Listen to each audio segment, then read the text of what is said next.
So I think you have all the permissions you need, Josh, Yep, to, that looks good. to sit back and click through the slides for once. I will, yeah, and I won't even be presenting the entire time this meeting. So. Oh, we'll still put you on the spot. I'm kidding.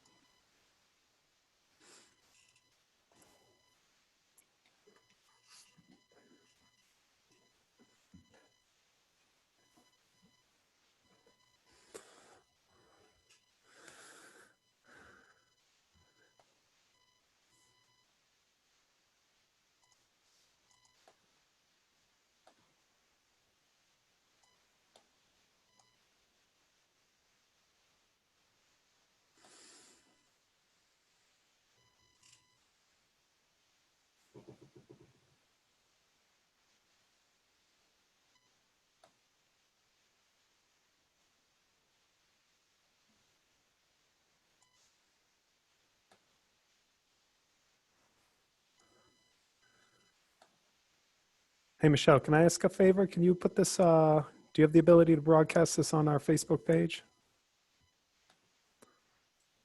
So it doesn't look like I have an option right now. I was actually going to see if Josh, if you were able to. I know you've done that in the past. I can do it, I think. Anyway, Let me try. I might need co-host permissions, that's why. Do I put it on our timeline? Yeah. All right, let's see if I can do it. Jeremy, moving into the 20th century. One step at a time. I know, right?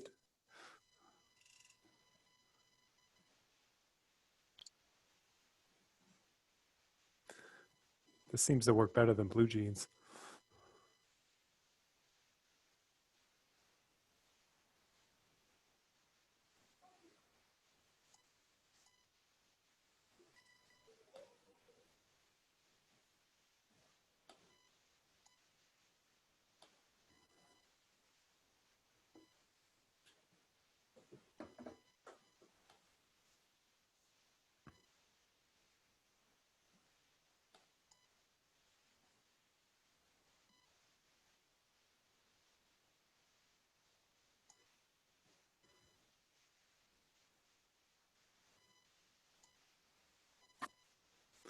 All right, I did it.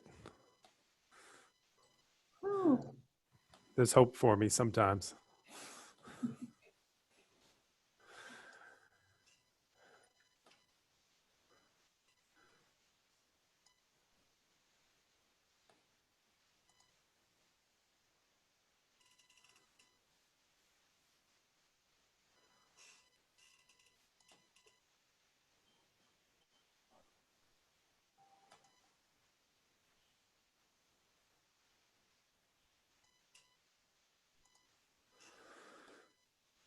All right, let's give people another couple minutes. Good evening, everyone that's here. Hope everyone is well.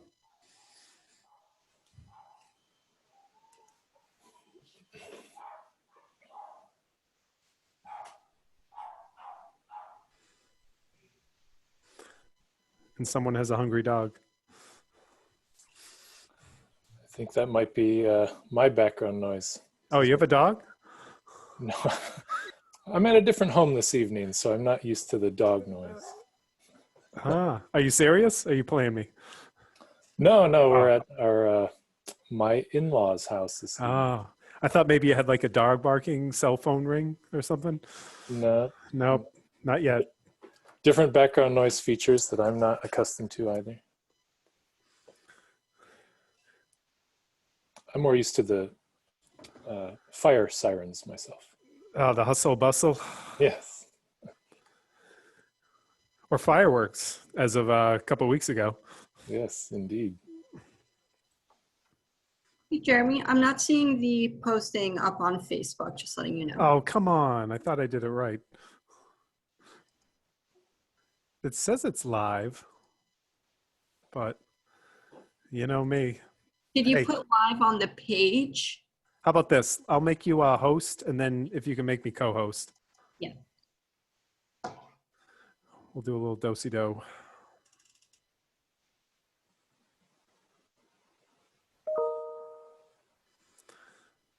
There you go.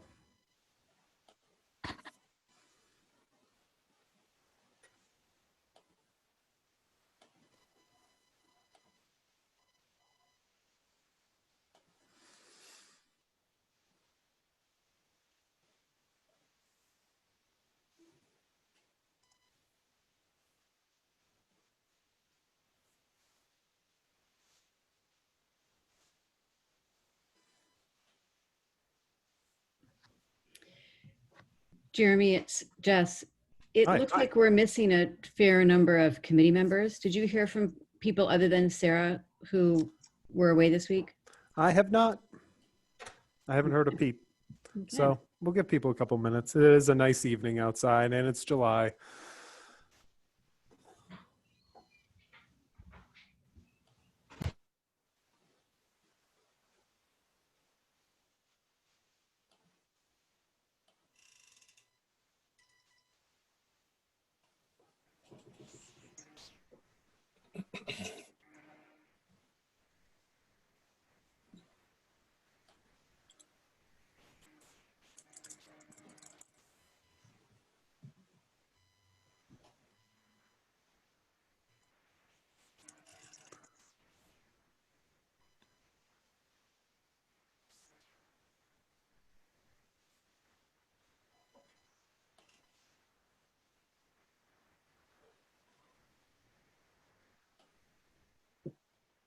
Hey everyone, it's Carolina. Evening, Carolina. Hey everyone.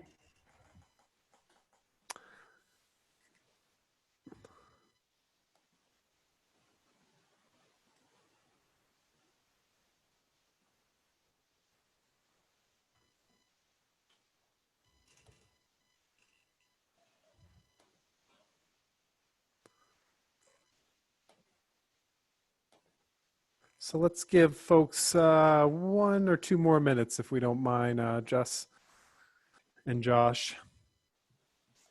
Here they come. Well, some members are showing up in the attendee list, so I've been promoting Yeah. them to Cool. panelists. Thank you. Yeah. Thank you. Thanks for the coordination.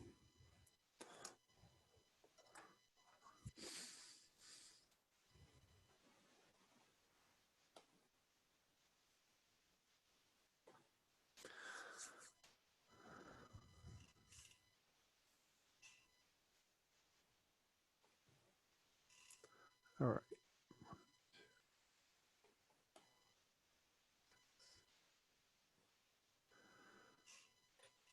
So I'm counting 8 members.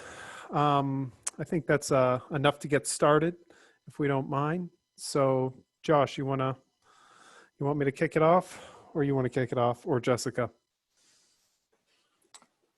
You're welcome to, and then hand it off to me. Thanks. All right. Good evening, everybody. Happy July. Beautiful evening. I'm glad everyone could join us. I'm sure some other folks will join. I bet so far I think we have about 8 folks. And so again, this is it's surprising to look at the screen. This is our 7th meeting. Feels like we just got started. And as we all discussed at the last meeting, we wanted to, as a group, meet through the summer. So we are going to fulfill that recommendation. We have a meeting this week, this month, and all through the rest of the year. So thank you for joining us. And so tonight we're going to be getting into the topics, which is the real meat of the master plan. But also we're going to be talking about the draft vision statement that Josh has provided. Hopefully everyone got the emails. Tonight's agenda. We have meeting minutes, a draft presentation, and then of course the best is the draft vision statement, which we'll touch on tonight, that Josh so helpfully crafted and updated based on all your comments. So as we get started, just remember this is a Zoom meeting. We're asking folks if they have questions to please utilize the raise the hand function. As we go through the presentation, I think there'll be a series of slides when we get into the economic development where it's probably best where we'll let we'll let things play out and then we'll open up. We'll have some pauses for everyone to weigh in. If you really want to provide a question through the chat function, please do, but we don't want that to overwhelm and distract folks while we're presenting, as we have a lot to go through and there's some deep content, as every meeting is. So we want to be mindful of folks and try to hold your questions till it's time. And I do want to make one update. So our fellow committee member, Ty Donahue, from the Parks and Recreation, has asked to resign, and of course, dutifully accepted, as now Alex, I believe, is also on the Parks and Rec. So we didn't want too many members from the Parks and Rec. So Ty has, we appreciate all of his efforts on this board, and hopefully he'll still maintain contact and participate. And we wish Ty well, and hopefully we'll see him soon, and when we begin the public process yet again or have a community meeting. So with that, let's go. Jeremy, sorry, this Yes. is Jessica. Can Oh, I yeah. just one thing, two things really? Sure. One is that since this is the webinar format, people who are attending who aren't on the committee won't be able to see how many people are here or who's here. So we'll just periodically let you know. So right now we have a total of 17 people in the meeting, including the planning team, the committee members, and a few members of the public.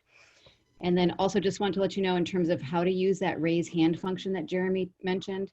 If you go to participants at the bottom of your screen and click on that, you'll see that should open up a window that shows at least the names of the panelists and gives you an option to raise your hand. Thanks, Jeremy. I'm all set. All right. And so, Josh, if you want to advance a slide or two, Jess, do you want to handle meeting minutes at the start or at the end of the meeting? Why don't we hold off in case we have more people, more committee members here at the end? Yeah, I think we have a good crowd now, thankfully. But all right, we'll hold it till the end. We'll save the best for last. All right, thanks. We'll be fast. And so, and I think, sorry, Josh, we've already gone through most of these Zoom webinar protocols. So folks, we've done this before. This meeting is being recorded. We're also live streaming this on Facebook Live on the Planning and Zoning Department for the town of Dedham. So we encourage folks to also view us on there.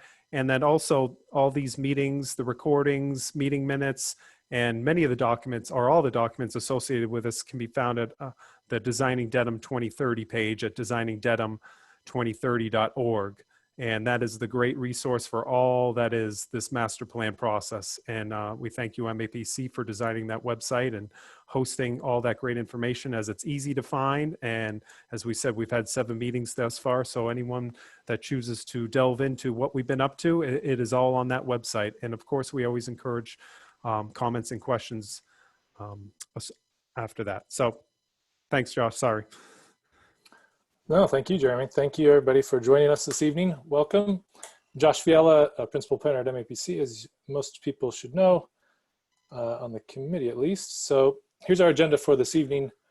We have brief welcome and introductions that will talk about the topic area survey briefly. Then we have a revised draft vision statement based upon your feedback in the last meeting. Your very, I think, productive and guiding feedback that helped make that statement a lot better. So we'll share that with you. And then the meat of the session really is focused on the topic area, our first topic area discussion of the master plan, and that's economic development. And tonight's a little bit of a pilot meeting in that this is the first of these topic area discussions. So we'd like to use this as a model for this process. We have several more topic area discussions to follow in the following meetings all the way through the end of the year. So please do give us your feedback in terms of how the presentation, the discussion, and the information we provided for the economic development piece worked for you, or things that could be made better, because we'll have ample opportunity to make these discussions better. So this is the first pilot of that topic area discussion. Then we have a brief discussion about next steps. There's a lot of things going on right now, a lot of moving parts. We just want to make the committee aware of those actions. And then last, we'll give opportunity for public comment before we end the meeting. Just a reminder of the committee values and expectations, which we've put forward based upon your first meeting as a committee and reminded everyone of these as we go through these discussions with open-mindedness, respect, addressing conflict head-on, being organized, transparent, goal-minded, and respecting history without fearing change. So those have been guiding our work to date, and it's been very helpful. So the committee members, you all know yourselves well, but for anyone joining us, here are your committee members, and we will adjust this, as Jeremy just noted, with some membership changes recently. So congratulations again are in order. You all have really gotten the community tuned in and turned out in terms of the survey responses. This was our second survey of the process. It was called the Topic Areas Survey, and it was featuring these topic areas which we'll be discussing over the next series of meetings. And 783 responses was fantastic. This was really a survey which was designed to take the place of the community open house, which would have been a part of the virtual visioning session. And so to get 783 responses is tremendous. It's more than we would have expected in person at that meeting. So this form of digital engagement, I think, has touched more people and gotten more people involved potentially than would have been otherwise. So that's been fantastic. And we wanted to also share that we compared the responses via IP address and, between the two surveys, so the initial survey, which had 1,100 responses, and the second survey, which had these 783. And there was some overlap between the two. 460 respondents took both, but then there were, then the flip side of that is some only took one or the other. So if you combine the two of them, those two surveys have reached over 1,400 individuals, so around 1,450 based upon those IP addresses. So, you know, really, really fantastic effort and turnout that we're seeing involved in the plan. So hopefully we can continue that as we move along in this process. Just wanted to share some brief results on that. The spread in terms of neighborhood distribution involved in the topic areas survey was similar to the initial community survey in that there was representation from all neighborhoods. Some of the neighborhoods varied a little bit. There was some more representation in some than others compared to the previous survey, but still it's good to see that there's people coming in from all places across the town. Similarly with the age, I think the age did shift a little bit in terms of moving younger in this survey. So you can see actually the color coding of the green and the red meant that there was a larger or smaller population of that age group compared to the initial community survey. So the younger 35 to 49 and then 19 to 34 were represented a little bit more in this survey response selection, but still a good distribution of ages, except for the youth population of 0 to 18, but we have an update about youth engagement in our next steps, so we'll give you that. And then this was a very interesting survey response, which we had also posed in the virtual visioning session, just helping to understand where people think Dedham is relative to where they think it should be. So how close is Dedham to the vision you imagine for the town? And this mirrored what we saw in the virtual visioning session, that people thought that the town is somewhere in those middle categories. So it needs some minor improvements or needs some major improvements.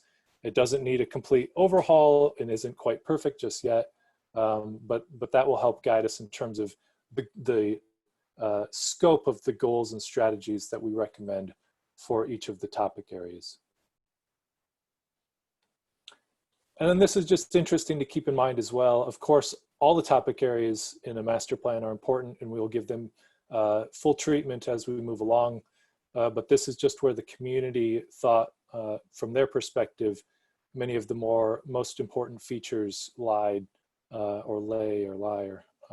for us to address in the plan. So public health and livability, community services and facilities, land use, natural, cultural, and historic resources, each were right up there. Transportation, I think, was the highest response getter when we posed this same question in the virtual visioning session. So just to round out on the topic area discussion, that survey, we just wanted to preview for you the results, mention that the survey is officially closed, so we're not receiving more results for that, and that we will be bringing forward the specific topic area results with each of these topic area conversations. So for example, this evening we have some of the economic development results, but we'll be doing those sort of piecemeal as we go through, and can share some results later on, fully compiled as we did for the initial community survey. So moving right along to give Jen Kaplan, who's joining us, and I'll introduce her as we get to that agenda item. But the next one was for the draft vision statement, and to share with you all the update, which was also sent along with the presentation preview for this evening to committee members. And here it is on the screen. I've tried to integrate each of the excellent points that were made at the last session. I think that this, what we can probably call vision statement version 2.0, is substantially better than the draft of a draft, which I brought to you all last time. But it is still sort of a working draft, and will remain a working draft throughout our process, and is open for continued comment, refinement, and improvement. So we wanted to share it with you all. We can have a little bit of discussion about it this evening, but then we do invite your feedback and comments as you get a chance to read through it and reflect on it a little bit more beyond this evening. I guess the ask here is that once everyone as a committee feels comfortable enough with the draft as it stands, what we'd like to do is actually get it up onto the website so it is a little more public facing, and invite some community comment on it. And we'll probably also would like to feature it in the next master plan newsletter that we put out in short order, which would be probably, we're trying to get that out in the next month or so, we'd be due for another newsletter, which would be our second newsletter of the process. And we could feature the vision statement prominently in that, and have a way to invite feedback. So the statement, which I'll read that top portion, and then we can have you just look at the expanded bullet points, not to spend too much time on it from my perspective, but just to give you all some time to let it sink in and then give some comments. But so we've adjusted to the time frame. So in 2030, Dedham is a town making measurable progress toward becoming a more sustainable and inclusive community. The town has emerged as a regional leader, advancing policies and programs that foster environmental, social, and economic sustainability. The town has a strong foundation and fiscal responsibility that allows it to confidently pursue its goals. Dedham is committed to achieving this vision by, and then it has several bulleted commitments which are outlined. And the nice thing about the bullet points from our perspective is that they do integrate what we were talking about in the last session, but they also give us a look into each of the topic areas. So that, I think that's a nice way that the vision statement can directly guide some of our work and the goals and strategies that will be a level down. But I did check through, and I think each of these statements do relate to those topic areas fully, and give a way to communicate to each of them. So we were talking about expanding equity through a focus on quality public education and empowering learning opportunities such as workforce development, embracing the town's legacies and rich history while recognizing the town's historical issues and inequities, striving toward inclusiveness in the town by increasing access to quality housing, better transportation choices, and economic opportunity, cultivating a respectful and cohesive community, creating a community where residents of all backgrounds and ages can thrive and be healthy, strengthening the unique assets of each neighborhood to build vibrancy and unity across the town, managing growth strategically to benefit compact neighborhoods, vibrant business districts, thriving employment centers, and active transit hubs, supporting stewardship of historic, cultural, and natural assets to provide high-quality shared amenities, enriching all town assets with safe and convenient connections for all types of transportation, and balancing these commitments with an understanding that they are all interconnected. So this is, I think, a strong statement which is rooted in those inputs which we went over in detail in the last meeting from the virtual visioning workshop and the initial community survey, and then with your feedback and really, I think, strengthening and polishing the language up and zeroing it in on what you were all talking about last time. So with that, I'll just pause here and see if there are any hands to be raised or comments from the committee in terms of how the statement's evolved. Andrew? I'm sorry, I don't have a hand up here, but Oh, that's fine, Jay. Go for it, Jay.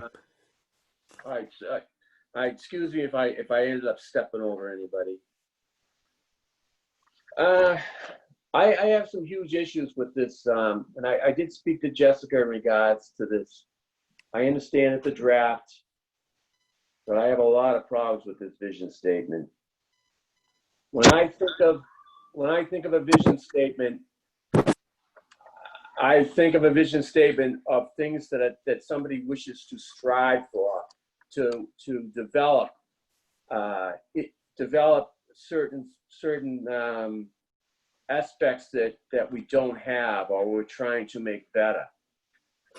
When I look down this list here, to me, this looks like I see things that we've already achieved.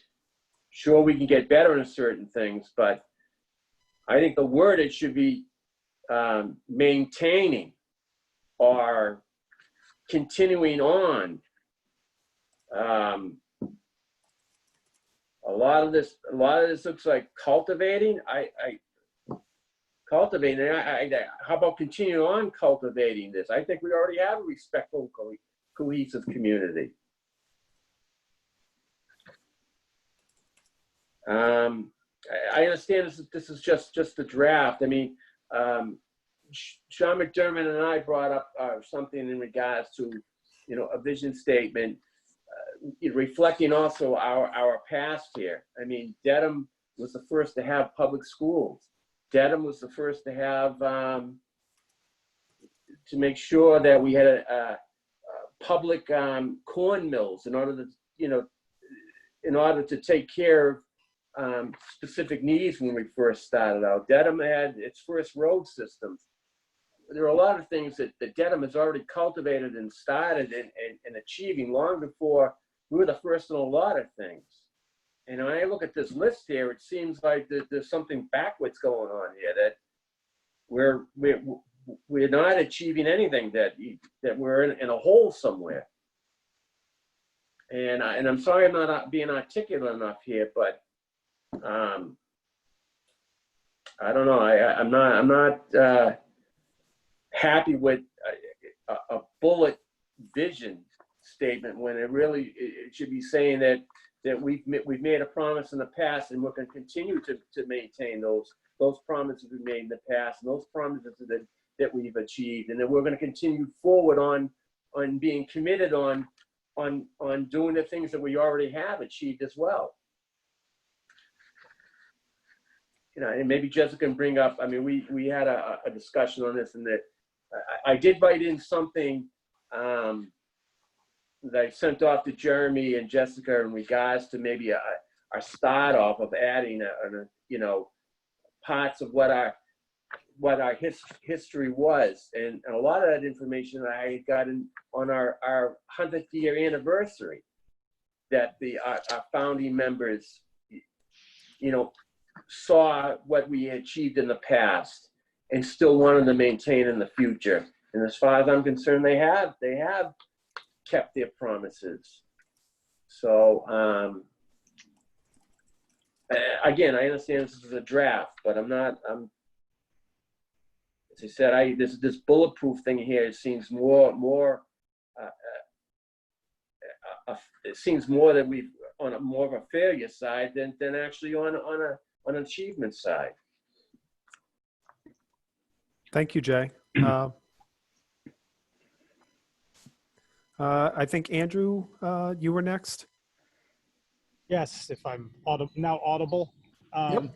I actually had something of the same comment, though with a slightly different slant. I too sent in a draft of a vision statement, and as I think it was Josh who was speaking. No, it was, who was it? Who was our last? Was it Josh Donati who was speaking? It's hard to tell voices. Anyway, this vision statement. What worries me about this vision statement is that it seems very generic. You could substitute the word Dedham for the word of pretty much any city or town in the Commonwealth in this vision statement, and it would read just as smoothly. There's nothing about this set of goals and objectives, wonderful though many of them are. I mean, I don't think any one of us says we don't want to do any of these things, but you know, as a previous speaker said, there's nothing about here that references Dedham in particular, and that speaks particularly to this town's ideals, history, etc. I mean, I put in my draft a reference to being the first tax-supported public school. I think it's worth noting that the inhabitants of Dedham were the first to make a public investment in infrastructure in the form of cutting Mother Brook in the 17th century. So there's a long history of thinking in this town about public investment in infrastructure, public investment in the common good.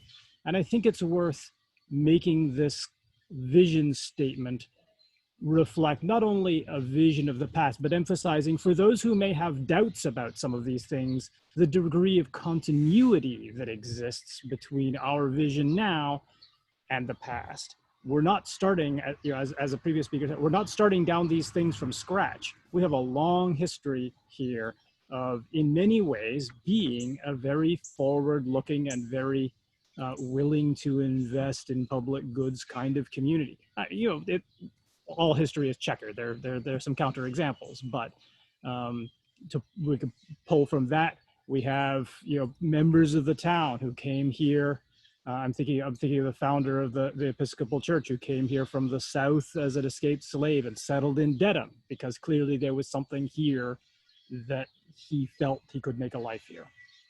So I guess that's my appeal, is that I think this could be more specific to Dedham's particular history and particular circumstances. Thank you, Andrew. I think next was Mr. Donati. Josh? Oh, I had the wrong person. Sorry. Thanks, Jeremy. And thanks, Andrew. I appreciate any additional credit I get for other people's thoughts, so thank you. I was just going to say, I actually second Andrew's comments about specificity. I think that if there's a few things we could add in here that are very specific to Dedham, I think that would go a long way. I do think, though, that this is, I'm sure, based a lot off of the feedback we've gotten in these surveys, and so we do have to be mindful of painting a complete picture in terms of, as we look forward with our vision, that we are acknowledging people's feelings about the past and finding that balance. And I think we do have to recognize that, as Andrew was just saying, there's a ton of stuff that we can look back on with pride, and that should be included in here. But also making sure that we're acknowledging people's feedback and feelings about some of the things that people feel we should be able to improve on as a town. And so, some of this language, I think, tries to get at that by saying that we are acknowledging the great things about the past, but also we're striving to improve and be stronger going forward. And so I think that balance is important. And I think it would go a long way, though, as Andrew was saying. I agree that the more specific we get to what makes Dedham unique.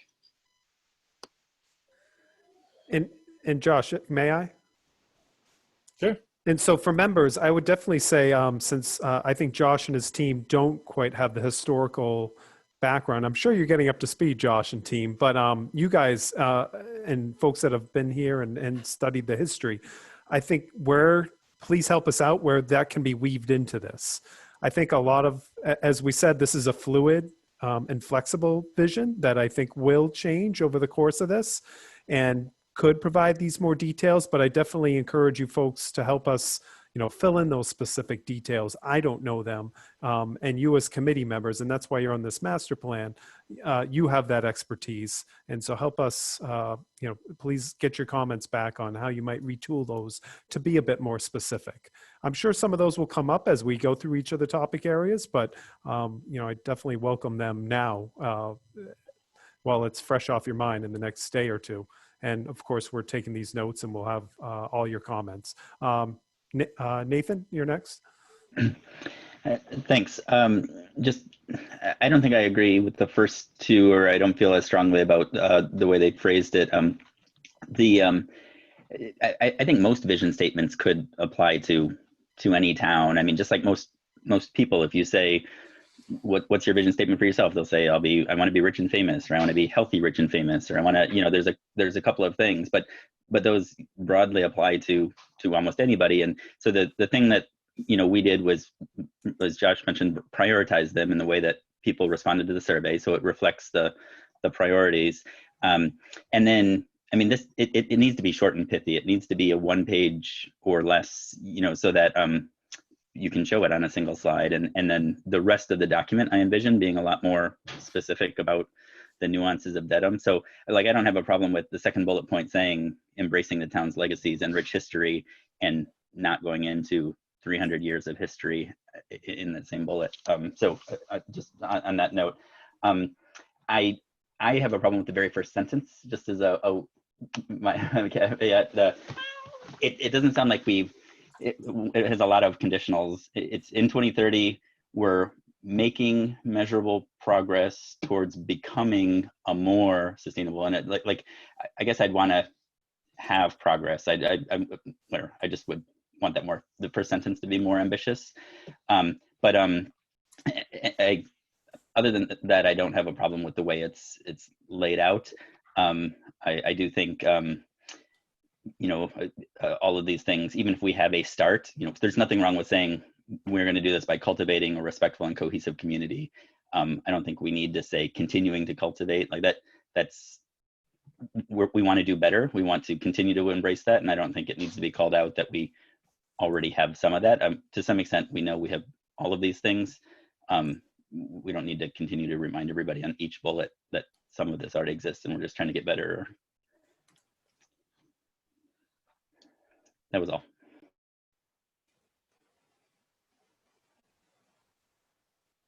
Sorry, Jess. Thank you, Nate.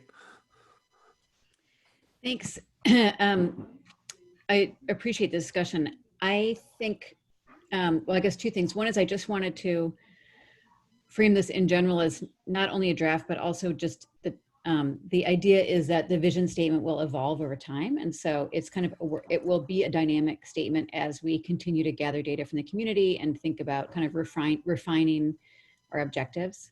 I think relative to the points particularly made by Jay and Andrew, for me, I think so when I read these bullets, I don't read this as suggesting that some of these we're not already doing well at. I think it's always, when I think about a vision statement, I think about aspiring. So even if I am exercising, now my vision is that I'm going to exercise every week or, every day. So I think that there is just an aspirational aspect of vision statements, which to me, this works okay. Something that Andrew said that did really resonate with me was just the framing around how some of those historical accomplishments that we like to point to, such as the first public school and the Mother Brook, are really about, making bold decisions for the well-being of the community. And so I just wonder if there could be a way to kind of capture that in the upfront part, which then helps to set the tone around, yes, this is Dedham, here's our history, and here's what we're planning on doing going forward. So that'd be my one way to kind of bring all those thoughts together. So that's all I have right now. Thank you. Thank you, Jess. Alex, the floor. Thanks. I think what Jessica said was great. I agree that's something in the beginning. I'm assuming there will be a history of Dedham section in the master plan that will probably be able to point more to the specifics of the history. Is that correct? Yes, that is correct. Okay. Just in terms of going through all of those wonderful historic moments, I would think that in this vision statement, given that we want to keep it kind of concise, it may not be the right place for it, but it will be in the plan itself. I also had some issues with the additional adjectives and additional verbiage. I think that maybe could be cut down a little bit, given that we just want people to be able to read this and get a very clear understanding of what we want, and not kind of peter out halfway through because of the extra verbiage. I think it could be strengthened by being a little bit more straightforward. I also, just to point to Jay's note, I think that it's hard for us, given that we are so involved and we know so much about our history and we are so proud of our town, to sometimes understand what a lot of the residents see as issues or inequalities. But the fact that that is something that the survey has shown, I think makes it important that we address that could be a need, even if we don't necessarily see it, but acknowledging the fact that, you know, we can't understand necessarily how all of our residents, you know, view the town, and that there may be inequalities that we don't understand and that we don't see. I think that that's important to have as part of the statement. Thanks. Thank you, Alex. Anyone else? Shaw? Jeremy? Yeah, hi. Hi, Shaw here. I don't have anything particularly incisive to add, though I would very strongly agree with comments that emanated from a series of the speakers, Andrew prominently, of course, Jay O'Brien, and some of the others. I do think having a frame which talks about how Dedham weaved its way so prominently through the history of New England and Massachusetts would be in order, in just and I could do it very off the top of my head, very succinctly, I think, because we've been part of some of the great events of American history, and some of those parts have not been so noble. So, for example, the Great Division between the Unitarian and Congregational communities reflected in the 1819 lawsuit and the split off from the First Church are an event of that showed both forward-thinking and closed-mindedness. The Sacco-Vanzetti trial was not one of our great moments in history, but they do show how we have kind of struggled through various moments to become a better place. So I do think that having some of that historical reference to show how we've been part of the warp and woof of New England history would be extremely attractive as a foundation for the vision for the future. That is not to preclude saying a lot of the things that are said in the bullet points, because frankly, they really feed off of some of the signposts that I'd put up. But anyway, I'm sorry that's a little longer than I intended, but it's an echo more than anything else. But I would favor the perspective that has been expressed. Thank you, Shaw. So last call for any comments? All right, so Josh, with that, or Diekman, sorry.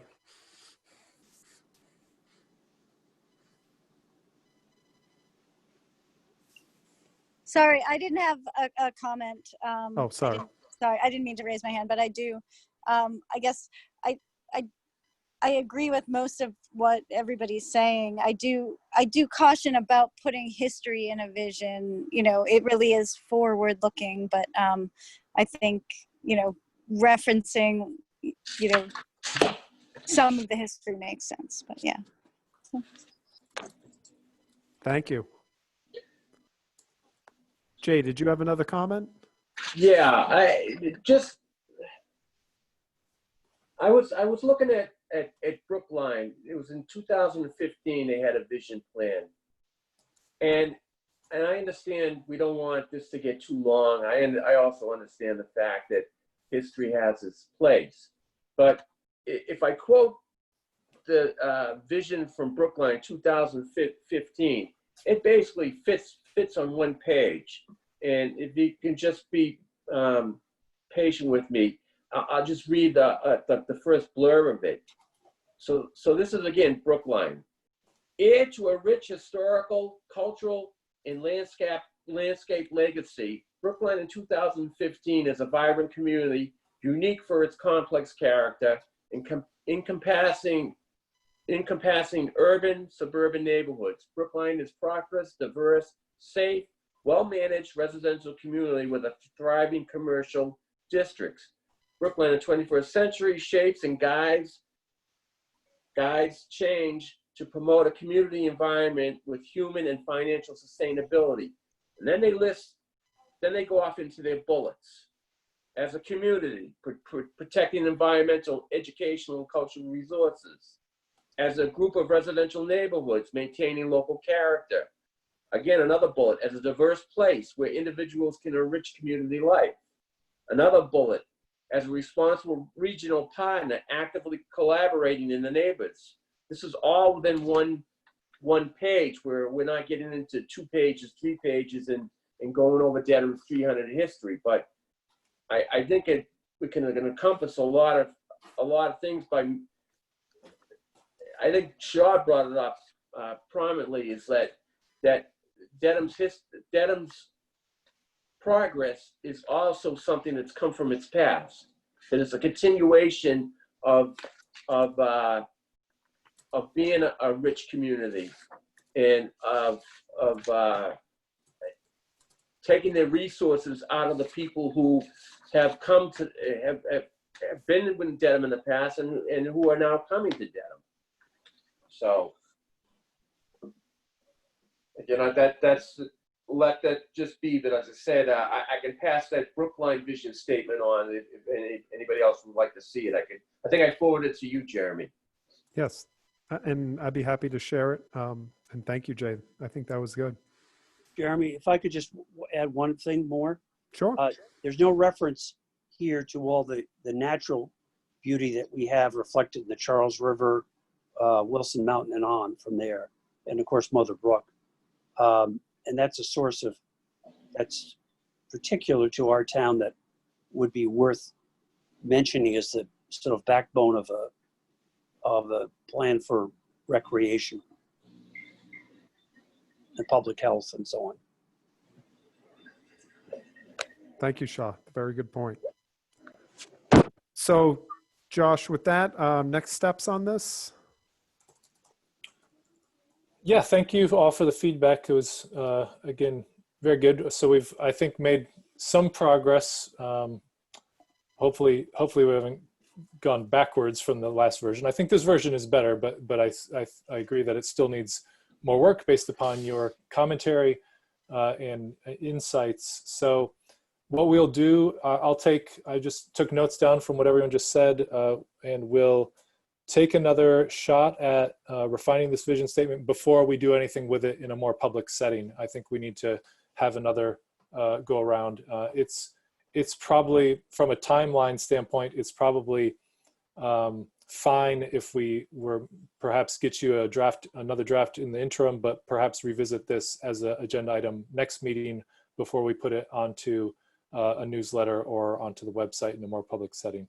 So we'll do that and continue on and get it into a shape where everyone feels actually happy with it and not reserved about it, or maybe more than reserved about it, not pleased with it in some way. All right. All right, so I'll move right along because I want to get to the topic area discussion in short order so we can give ample time to that. So the vision statement, again, will be structuring the topic goals, and we want to have communication between the topic goals, strategies, and that vision statement. So there is a relationship there.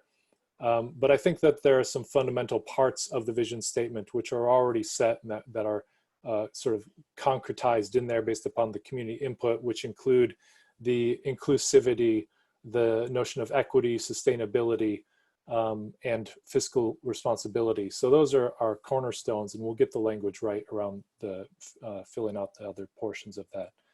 So we have a 7-meeting series set up for you all. This is the first, again, that I mentioned.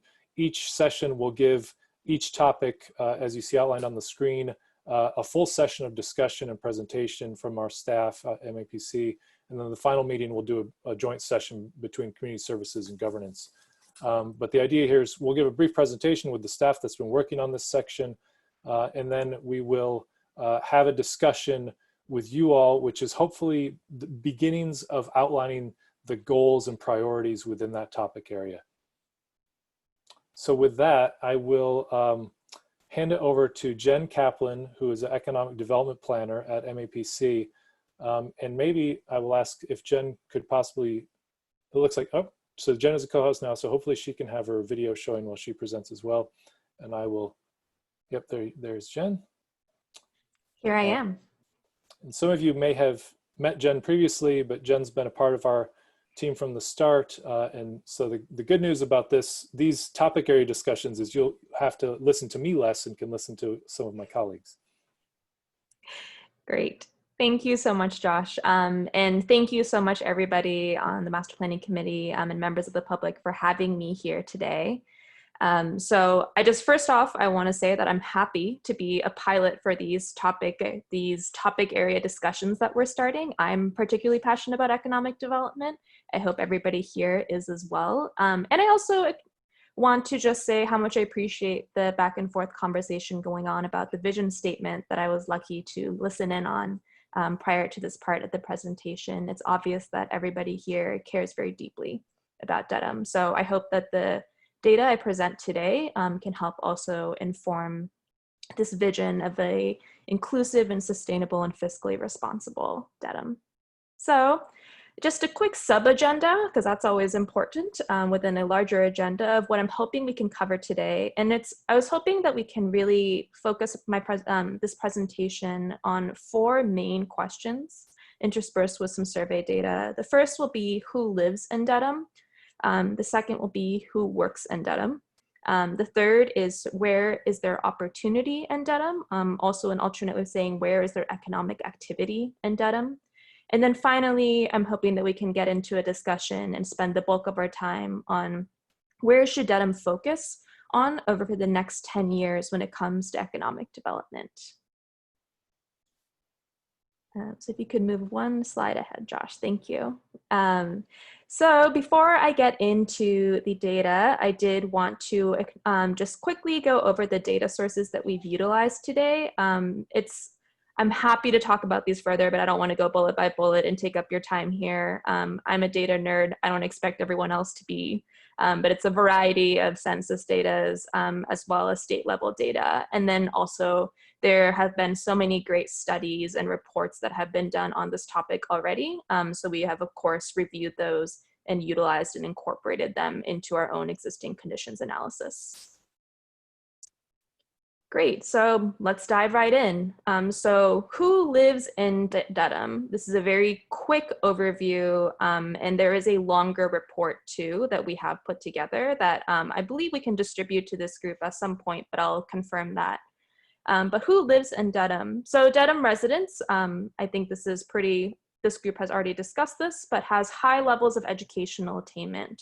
The average Dedham resident has a high school graduate degree or higher, given that nearly 100% of your population 25 years and older has achieved that educational status.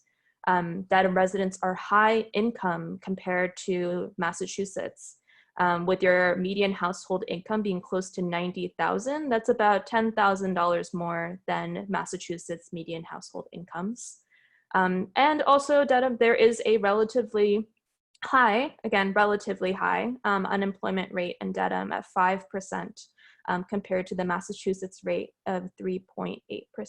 And I do want to acknowledge here, and this is going to come up throughout the conversation, that I understand we are in a extremely economically challenging time right now, given the impacts of COVID to our local economies. And I'm going to continue to present this data today and continue to acknowledge that, and we'll have moments of conversation about what this means. But presenting existing conditions is also going to be important, as this is a 10-year master planning effort. But here, including the unemployment rate, given that while Massachusetts itself, I think I recently read, we have one of the highest unemployment rates in the nation, and then, so what does it mean if Dedham, perhaps even prior to COVID, had a higher unemployment rate to start? So, and then we can move on. Thanks, Josh. You're so good. I don't even need to tell you. So despite high income and also high levels of education, there are disparities that exist in Dedham across income and also poverty status and geographic, so spatial features where you live in Dedham. So the first one I wanted to point out is that there is household disparities. The median family household income in Dedham is $121,071. That's versus the median non-family household income of about $50,637. That's less than half. There's also geographic disparities, and we'll get a little bit more into this as we discuss the economic development priority districts. But East Dedham and the Riverdale neighborhoods that are also closer to industrial land, are home to residents that have lower incomes compared to West Dedham, perhaps the Oakdale residents who traditionally earn higher incomes. This is information that we drew from the 2019 Dedham housing study that I know came out, I think, at the very, very beginning of this year, I believe, or was it the end of last year? I can't remember. Time seems like a flat curve right now, but we're going to keep going. There's also racial disparities that exist in Dedham. I talked a little bit on the slide before about that 5% unemployment rate. The poverty rate for the white population is 4.5%, but then double that is the Latinx population's poverty rate, which is 9.9%. A little bit behind that is the Black population's poverty rate at 6.82%, and then finally the Asian population poverty rate at 3.97%. So I wanted to acknowledge that despite wealth and high educational status, there is these disparities that exist. And as we talk about what Dedham looks like, this inclusive and sustainable future, these are going to come up. So acknowledging them now is important. So we can next move on to who works in Dedham. Jen, there was a quick question if I could pose Oh, it. Could you just yeah, of course. I don't even have those open. Oh, you got it personally. No, okay. Could you Yeah. just define the terms non-family and family for people, just to make that clear? Oh, yes. Oh my gosh. And I'm going to acknowledge right now that I always forget the exact definitions put forward by ACS, but I will find it and I will get back to you if that's okay. I think I'll You remember? weigh in a little bit. Yeah, so I think family is a related household, I believe, Yes. that has, as you would imagine, more than one member living in that household who are related, and the non-family can be more than one person, but I believe they are not related. So I think the difference is the relational aspect of it. Perfect. Thank you, Josh. You're welcome. And there is your next slide. Great. Thank you. So next, I want to dive into the question of who works in Dedham. A lot of this is state level data.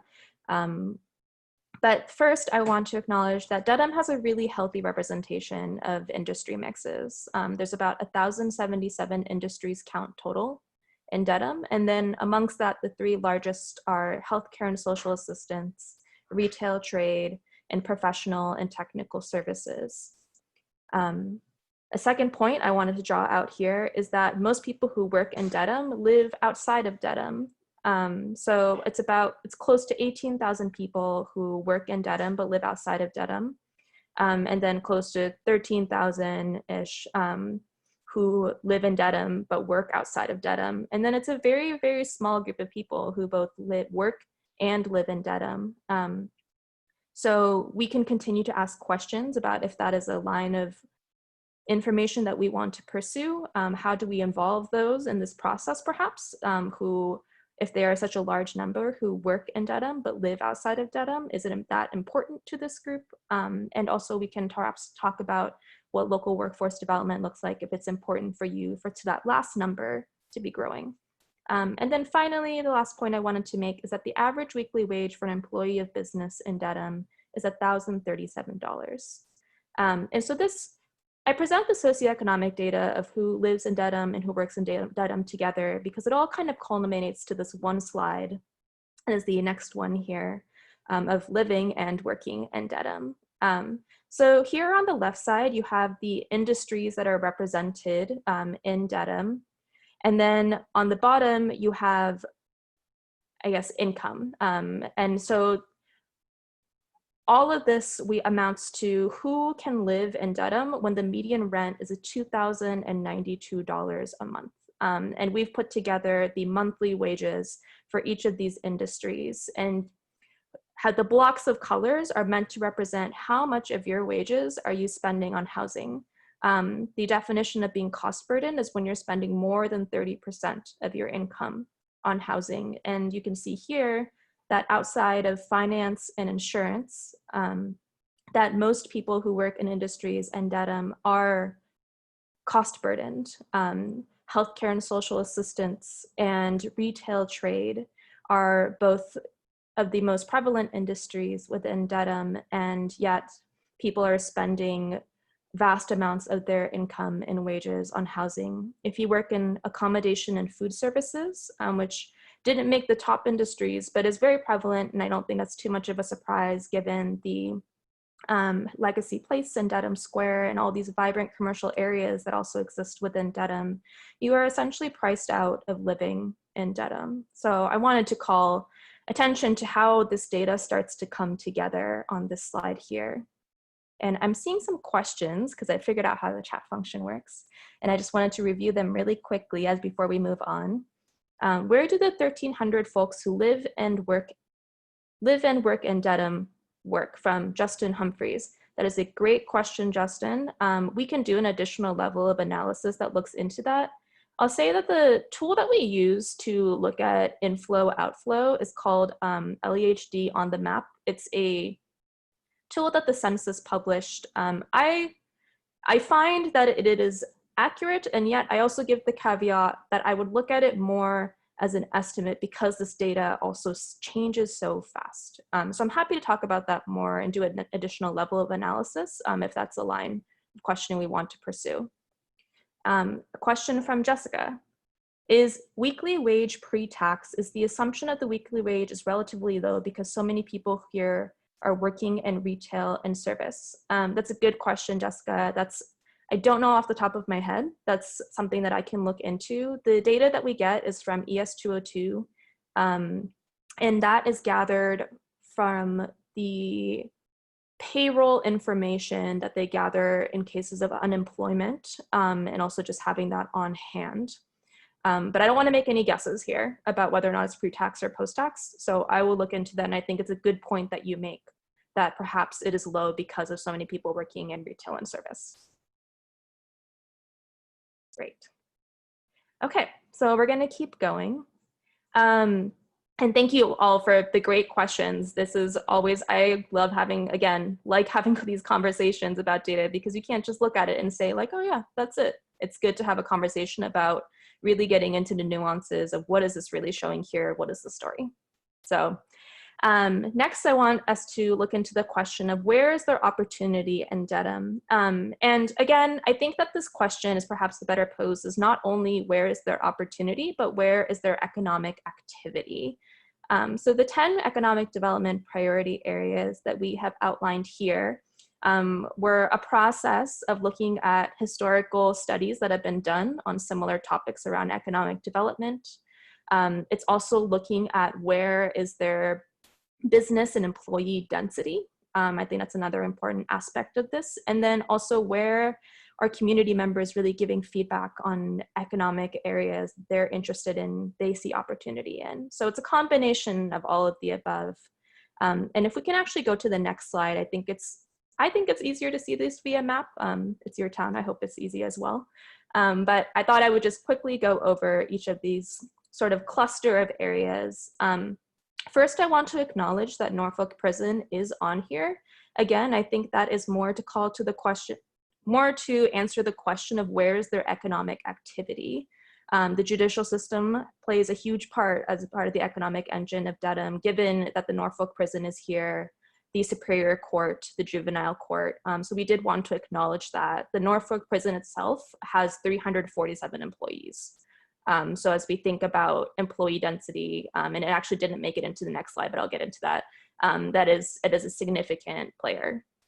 And people are spending money if they're also visiting these areas. So that's something worth thinking about as well.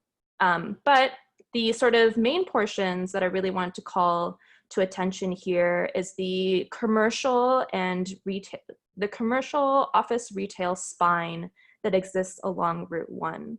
So that really starts at Route 1 North, the site of the old Dedham Mall, travels through Dedham Square, down to Route 1 South, hits Sturgis Way, very small but significant area as well, goes through Legacy Place, and then ends at Dedham Corporate Center, where there's all that office real estate. So that's what I'm kind of calling this retail office spine. And then to the east, you have the industrial arm of Dedham that starts in East Dedham Square, goes through the Milton Industrial Corridor, and ends in the Reedville Industrial Area. So as I sort of refer to different market conditions and also additional data as we go through the rest of this presentation, that's what I'm referring to, sort of retail office spine, industrial arm. I also wanted to acknowledge that I've also put in the local business districts here. We're not going to spend too much time on that today. However, I did want to include them to acknowledge that there's potential, if you were to look into it further, for them to be, because they are at sort of pivotal neighborhood nodes within Dedham, perhaps be sites where you're thinking about strategic growth. And I know that's something that was part of the vision statement. And I believe that when it comes to the housing topic presentation, there'll be a little bit more information on this. So as I mentioned, before getting into this, there's sort of a variety of reasons that we've chosen these economic development priority areas. And the next slide shows why that is through employment density. So I think I said a little bit earlier, we did not include Norfolk Prison as part of the employment density data for this. It just wasn't included. But you can see that the darker colors show higher levels of employee counts. And again, that office retail spine along Route 1 all the way down to Dedham Corporate Center is very dark. And then there's the industrial arm, and then a few of the neighborhood local business district nodes as well have higher employee counts. So if we can go on to the next slide, and I don't think it's too surprising to say that with higher employee counts also comes higher business counts. And I've pulled in a few of the numbers around business counts here for the priority districts. And just as an aggregate, there is 55% of total employees in Dedham come out of these priority districts, and 50% of total revenue estimates in Dedham come out of these priority districts. So again, further reason to sort of, if we're going to look at this spatially, look specifically at these areas. Can you go to the next slide? Thank you. So I wanted to talk a little bit, because I'm referring to office, retail, industrial land as a whole. I did want to give a brief presentation, dedicate a brief part of this presentation also to market conditions, acknowledging that these are very much in flux right now, given COVID, and I'll talk a little bit about that. So there's a lot of information here, but the way that I've set it up is Dedham is part of the Route 1 South submarket. And so the Route 1 South submarket includes Canton, Dedham, Norwood, Stoughton, and Westwood. And it's not just Route 1, it's actually Route 1, 128, I-95.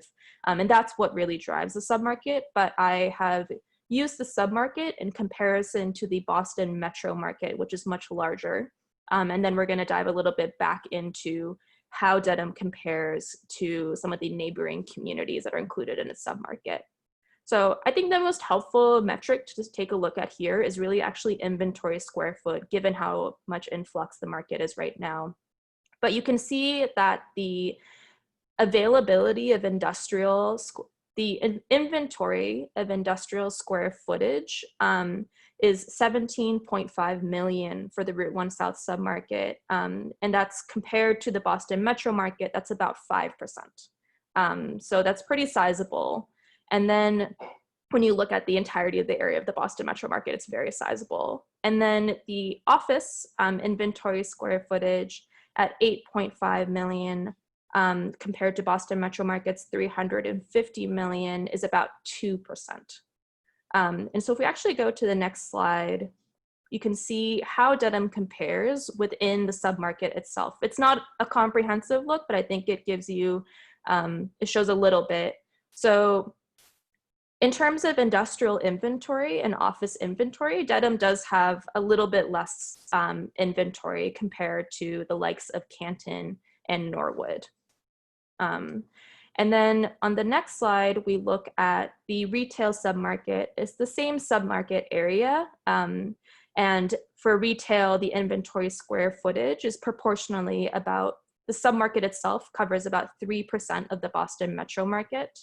However, given the sort of, given Legacy Place and Route 1, the whole Route 1 corridor, as a inventory itself within Dedham, on the next slide, you can actually see that Dedham is relatively strong compared to, again, Canton and Norwood, coming in at about the same as Norwood, and over half of, double the size of Canton's retail inventory square footage. So if we can go to the next slide, again, I understand that it's the question I know is that is on everyone's mind right now is like, what does this even mean within a global pandemic? And I want to acknowledge that and sort of bring up some of the questions that you might be, that perhaps you should be asking if you want to think of this from a market standpoint. So first, just bringing up the office market, it may look very different. So if you would like to capitalize on Dedham's office market as this sort of vision for the future in the next 10 years, you're going to have to ask how many of your businesses are going to be working from home. We know anecdotally that many larger corporations are thinking about shifting to permanent work from home models, and the Boston office submarket inventory right now is higher than ever. So those are some things that you may want to be thinking about. Retail industry, something that is relatively strong within the Route 1 submarket in Dedham, that's also going to look really different. But it'll look really different for different kinds of businesses. So for larger businesses, they may have been able to maintain themselves given the access they've maintained throughout COVID and the pandemic response. However, it may have drastically altered for smaller businesses. So Dedham may want to think, if you want to capitalize on the retail market, you may want to be thinking, how can you help small businesses reopen and maintain themselves during this stage of recovery so that they have a strong presence into the future? And there's a variety of ways that you can think about that.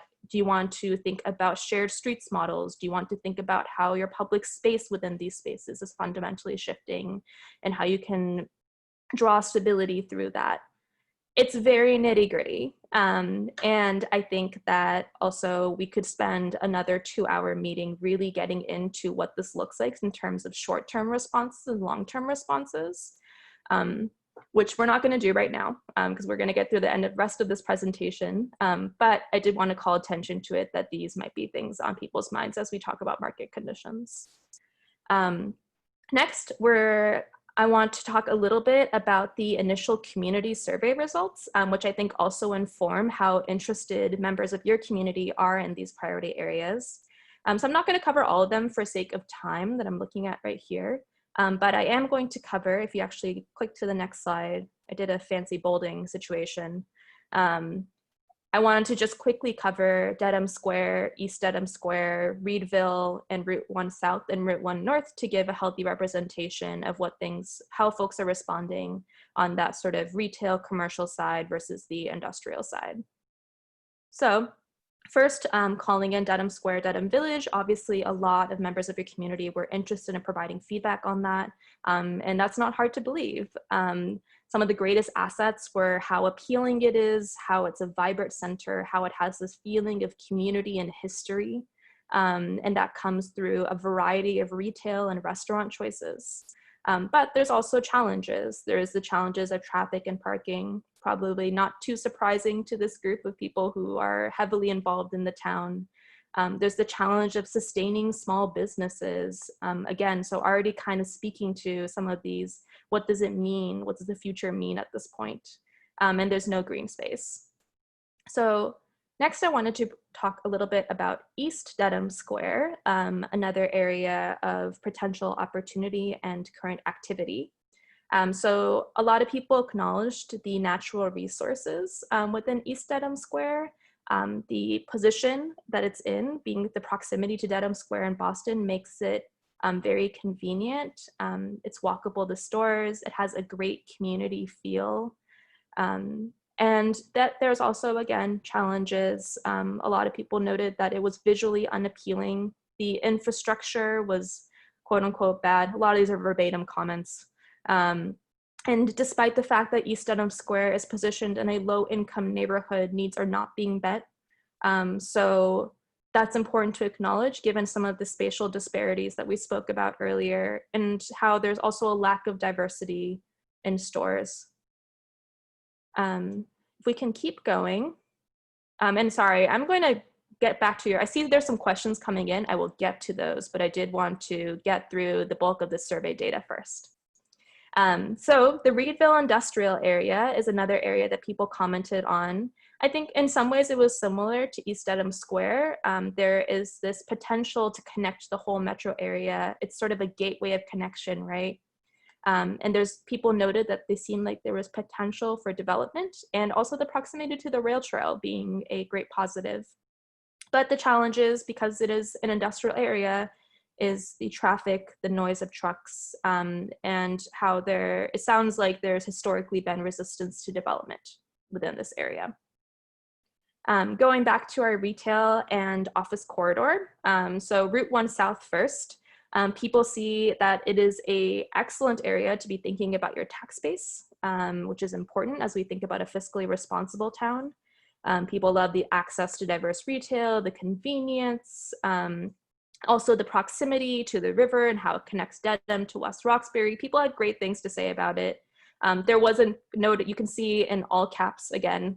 I brought some of this in verbatim because I thought it was important, but people noticed that it's also it's vehicle-oriented space.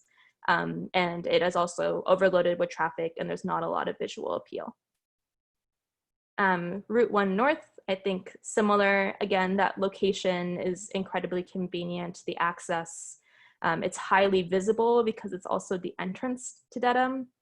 But the challenges are sort of that visual and design quality not being super appealing to everybody. There's no walkability, again, a very vehicle-oriented space. And I believe that the Boston MPO is pursuing a study on Route 1, or it's about to start. So there'll be further work done on this, I believe. And I know that Travis, who's one of our transportation planners, who's excellent, is going to be presenting further on this topic. So we'll get to those aspects, will be addressed as well.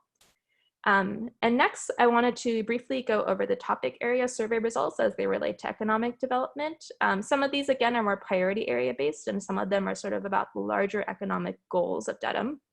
So the question asked, what was the most important challenge facing the town of Dedham in terms of economic development? It's a pretty strong tie, I would say, between maintaining a sustainable commercial tax base, improving areas of commerce, service and amenities, and attracting new businesses to town. So as we talk about next steps, we can discuss how that gets incorporated into your vision for the town. And then what economic development priority areas do you want to see change in? I think these are largely consistent, actually, with some of the priority areas that we have chosen. So areas of opportunity, Route 1 North, East Dedham Square, Reedville Industrial. We didn't talk as much about Bridge Street and also Dedham Corporate Center, but I do want to acknowledge that those were also popular answers as well. And then within the priority areas that we listed, we asked folks what type of economic development they would want to see. And I would say the most answers came from increasing small local businesses. So we can talk about that. We could talk about what that looks like if you want to include in your next steps. If you can go over one slide. So before we dive into the next steps themselves, I did want to go back to the questions. I promise I wasn't ignoring everybody. So Andrew Titler asked, where do the other 45% work? Sorry, Andrew, I'm just trying to think really quickly about which slide that was. I apologize, that's my fault for putting the questions on hold. The other, so 55% work within the priority development areas, then the 45% that do not. Of course, math. I should have guessed that one. So the other 55% work, actually, I'm not going to make any guesses. I will get back to you on where the other 55% work, but my guess I was going to say is within the local business districts, as well as other areas that have clusters of economic activity, but weren't included in our priority areas. But I actually have a employee map somewhere. So I will grab that and make sure that it's forwarded to this group. I should say I was surprised by that because what it tells me is that just about half of the employment in town takes place outside of what we think of as the main business districts of the town. I see. Yes, that is definitely, that is significant and worth noting. And I think that, Andrew, without influencing next steps too much, I think that as this group talks about what strategic growth looks like, that's an important point to acknowledge as well. So Demetria asked, I don't see any data for Riverdale, Oakdale Square, and development were those two areas of our town.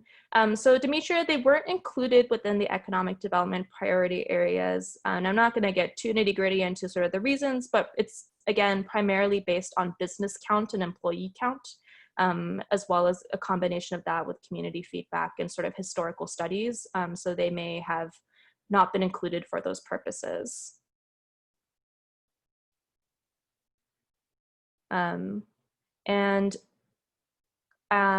Jessica Porter asks, Jen, can you talk a little bit more about what you call the local business districts, particularly Bridge Street, 109, Riverdale, and Oakdale Square? Bridge Street in particular seems ripe, vulnerable for more development. If we are to accomplish some of the things in the working vision statement, we will need to be encouraging neighborhood economic development centers to increase walkability. Curious to hear about how you make the distinction between a local area and a priority area. Excellent question, Jessica. And I will say that the local business districts themselves is actually a designation through your town's zoning. So that's actually where I originally gathered that data. And I'm looking at Josh to make sure that is correct, because it was a while ago now. It feels like a while ago. But that's the difference between, literally just the difference between a local area and a priority area. The priority areas are not zoning designated areas. They're areas that we identified through employee counts and business counts, and again, community feedback and historical information. However, I'm hearing some feedback on someone, thank you. However, if the group is interested in sort of really hyper-local models of economic development and thinking about strategic growth in that sense, that is next steps that we should be talking about. Yeah, and I would add, Jen, just sorry to interject, but I would add into that too that I don't want people to be confused by the, I guess, the naming convention that we've used as priority development areas. So that indicates that based upon the metrics that Jen was talking through, that those kind of rise to the top in terms of activity, economic activity. But certainly as we get into the notion of setting goals and priorities, we can define, aside from those metrics, priorities for the town with the committee. So maybe they should just be dubbed sort of economic activity areas rather than maybe priority areas, just to avoid that confusion. And we can make that, I'm reflecting on that as we're going through this presentation now, but we will be establishing priorities with these discussions, and priorities have not yet necessarily been established. Yeah, thank you, Josh. And yeah, I was reflecting on that as well, which is why I think I kept saying we should really be reframing this question as like areas of economic activity. So And then finally, I just wanted to make sure we answered all the questions. Schools and town employees from Meg Duncan. Meg, can you clarify your question as to, are you asking about whether or not they're reflected within the establishment counts or the employee counts, or you wanted more information about them? I was wondering if they're in the employee counts. Got it. Yes, if they are not a public, I believe it's the way I broke it out, is if they're not a public institution, they should be included in the employee counts. And if I'm not wrong, there is a large presence of private schools in Dedham. I feel like I anecdotally heard that during our tour. So if you're thinking about the school and town employees within a sort of more private educational system, then they should be included, but they wouldn't be if they're part of the public educational system. I hope that answers your question. Thank you. Great. And I've also, in the back of this slide deck, I don't know if it's going to be sent out at the end of the meeting. Does it get sent out? Josh, I'm looking at you. Okay, it does. I have also included much more detailed information on the breakdown of industries within these economic, now we can call them activity areas. So if folks are curious, and there is a longer, a 60, 70 page report. It's actually 52, I just looked at it. So I was being dramatic, but a 52 page report on also existing economic development conditions in Dedham that goes much, much deeper than what I just did here today. So I encourage folks to take a look at that and continue to converse with me and Josh about questions you might have. So let's get into, I see that Diekman has a question about sort of what she is surprised by. She's surprised by the high unemployment rate in Dedham, curious to see how Dedham compares to surrounding communities rather than just Mass as a whole. That is a good question, Diekman, and that is something I did not do within this presentation, but I'm happy to look more into. It's pretty easy information to grab from the census. So I think that's a good point, as to do some more local comparisons. And Jen, if I may, this is Jeremy. That was from 2017, that data, right? Is there more current? Unemployment rate. Yeah. Yes, sorry, I'm laughing because we are currently in the process of figuring out how to process faster current unemployment rates, given the sort of precariousness of the current unemployment situation. I could probably pull 2018, and that might be closer to what a normal year might look like. So I can get back to this group with some more updated information as well. Thank you. Great. So here, I just wanted to wrap things up in terms of the data analysis, data itself, by pulling out what I thought were some just initial observations that hopefully inform and can start this conversation about what next steps are for this group as you think about the economic development future of Dedham. So some things that definitely stood out to me, just initial observations, were really the disparities that we spoke about in the beginning, the income, geographic, and racial disparities. And as you think about what a inclusive Dedham looks like, that includes economic inclusivity as well. So is that an aspect that Next Steps want to address? Another thing that I think really stood out was the in-migration of workers who live outside of Dedham but work in Dedham. What does that mean for local workforce development, if that is something you want to be thinking about? There's a variety of resources like the Blue Hills Vocational Center within Dedham that could be very helpful to be looking at if you want to pursue that path. Again, these are just questions at this point off of sort of initial observations of this data. And then, of course, there is this larger conversation about economic activity being branched off into two sections: the retail office corridor of the Route 1 north to south down to Crowding Corporate Center, and then the industrial arm from East Dedham Square to Reedville. And as you think about priorities and community feedback, are those areas that you really want to tackle sort of through a much more district level interference? So I pose the question to the group, how does all this data that has been presented very quickly, and I apologize for that, I'm a fast talker, but how does all of that intersect with the vision of a fiscally responsible, sustainable, and inclusive Dedham? So I see that people already have their hands raised. I don't know how this is going to work. I know that we have some chairs of the Master Planning Committee here as well, if you want to lead this discussion. Jen, I can, Deekman obviously rose her, and I encourage folks, since this is more of a verbal discussion, to please, raise your hand or unmute yourself. Preferably raise your hand so I know who to go to, but I think first up is Deekman. Fantastic. Thank you, Jeremy. Hi, how are you? So I'm by no means an economic expert or have any, background in that, but I was wondering, like, is there sort of a benefit to Dedham?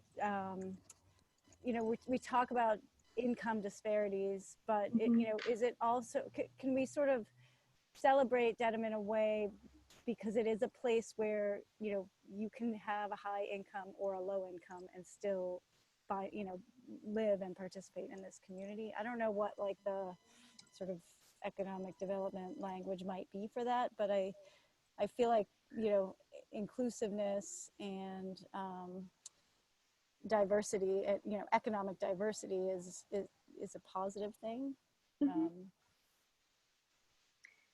Yeah, I think that's, if I can respond quickly, Deekman, I think that's an excellent point. And there is this economic diversity in Dedham. I think that something that I always wonder is sort of diversity. Economic development doesn't occur in a silo. I guess I should note that up front. Economic development really is at the intersection of housing, transportation, public space, resources, amenities, all of these things.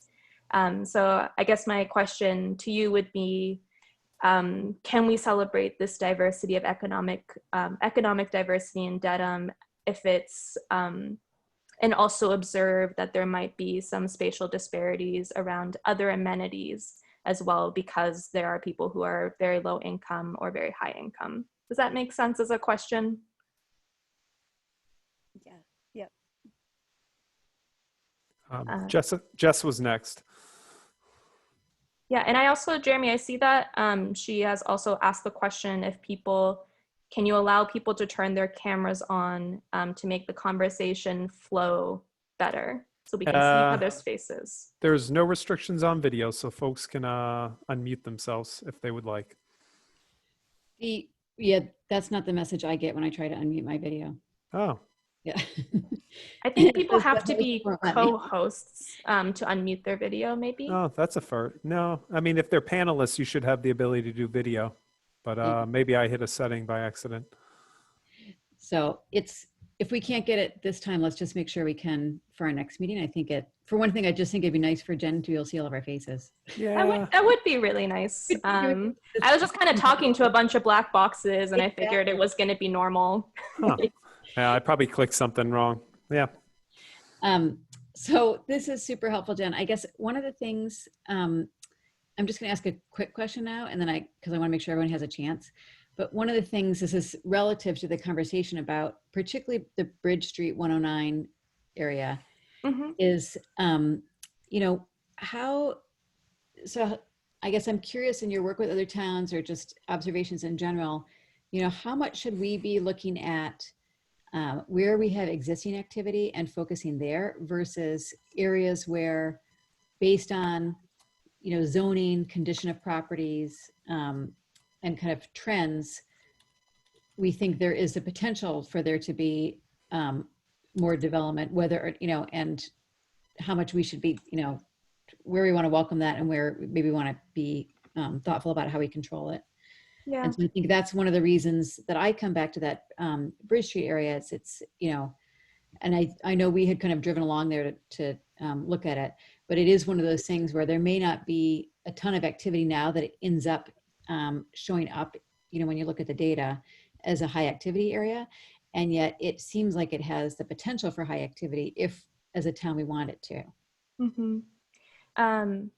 Jessica, I think that's an excellent question. And I probably won't have a perfect answer for you, but I guess where we can start is that I don't think those two things are mutually exclusive of each other. I think the beauty of a master plan, looking at the entire town, is you can really look at everything.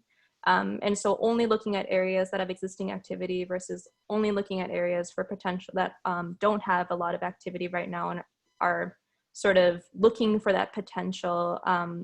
It has to be a mix of both, right? So I think that, and it's important that you look at both Bridge Street and perhaps areas like Legacy Place, because the vision of the town and the vision of the towns always comes into question. And I know that something you're thinking about in Dedham is how do you sort of maintain this fiscal responsibility while also aspiring for sustainability and inclusiveness. And I know that amongst all this conversation, sometimes I feel like a downer being in economic development because it also comes down to resources, because we are really thinking about sort of a capitalist-based capital system here, and money. So do you want to focus all of your resources on an area that really has that potential but doesn't have much going on now? Or do you want to sort of pair that while also looking at how you can continue to leverage areas in your town that already are a strong commercial tax base? So I think it's probably a combination of both. And I think that I'm glad that you brought up Bridge Street and sort of you want to look further into these local business districts, because I think that that is a smart move. Look at all of it. The economic development priority areas, they're determined because they have high economic activity right now. But if the next steps for this group are to also look closer into these nodes that are also areas, like I said, I think probably for prime for strategic growth of also neighborhoods, then we should take that direction. Not making any decisions, just putting it out there that I think it's a good idea. Yeah, I would just reinforce what Jen said, that the master plan is the time to look at the town in that way and to think about the existing patterns in terms of economic development, but other aspects as well, transportation, land use, and then decide if we're reinforcing the patterns that exist, or in some locations we might be wanting to transform or change those patterns as well. And I think that's what hopefully all these conversations will get us to. And the other thing that to point out here too is we are trying to bring forward, and what may not be apparent to you all, but I think that Jen has tried to do initially right from the start of her research, is to put a specific spatial lens on these conversations. So we're not just talking about economic development in general terms across the town, but we're talking about specific areas as well.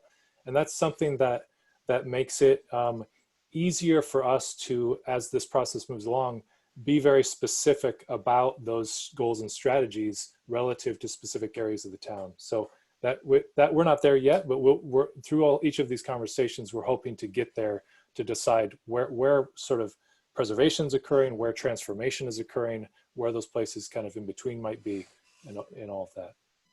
Exactly. Thank you, Josh. So, Thank you, that's helpful. And also, just so you know, I think Michelle has changed the settings, so people who do want to turn their video on can probably do so.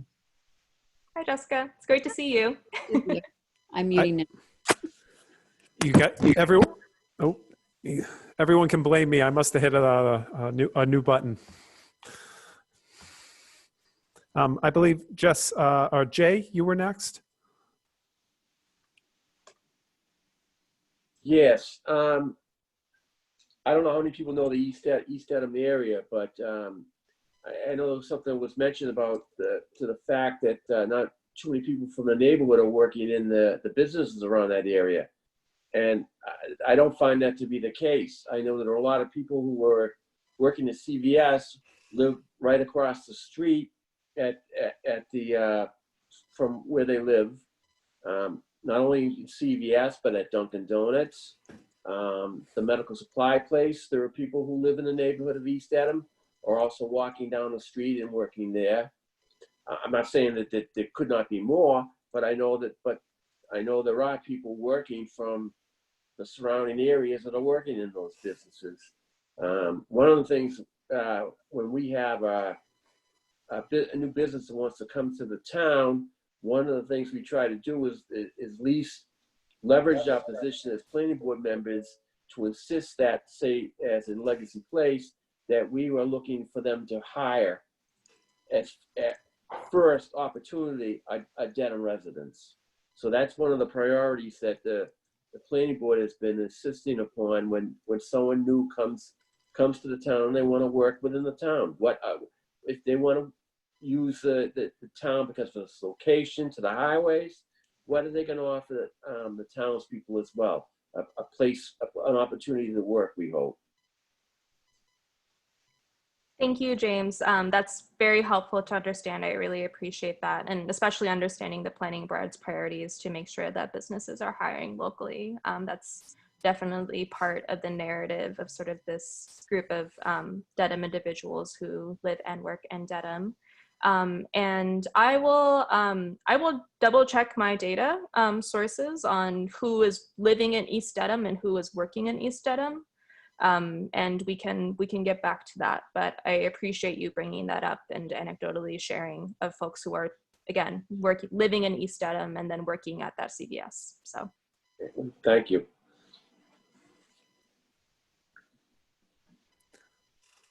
Hey, Jen, if I may. So to Jay's point, there was that very important slide that you highlighted that showed the average rent.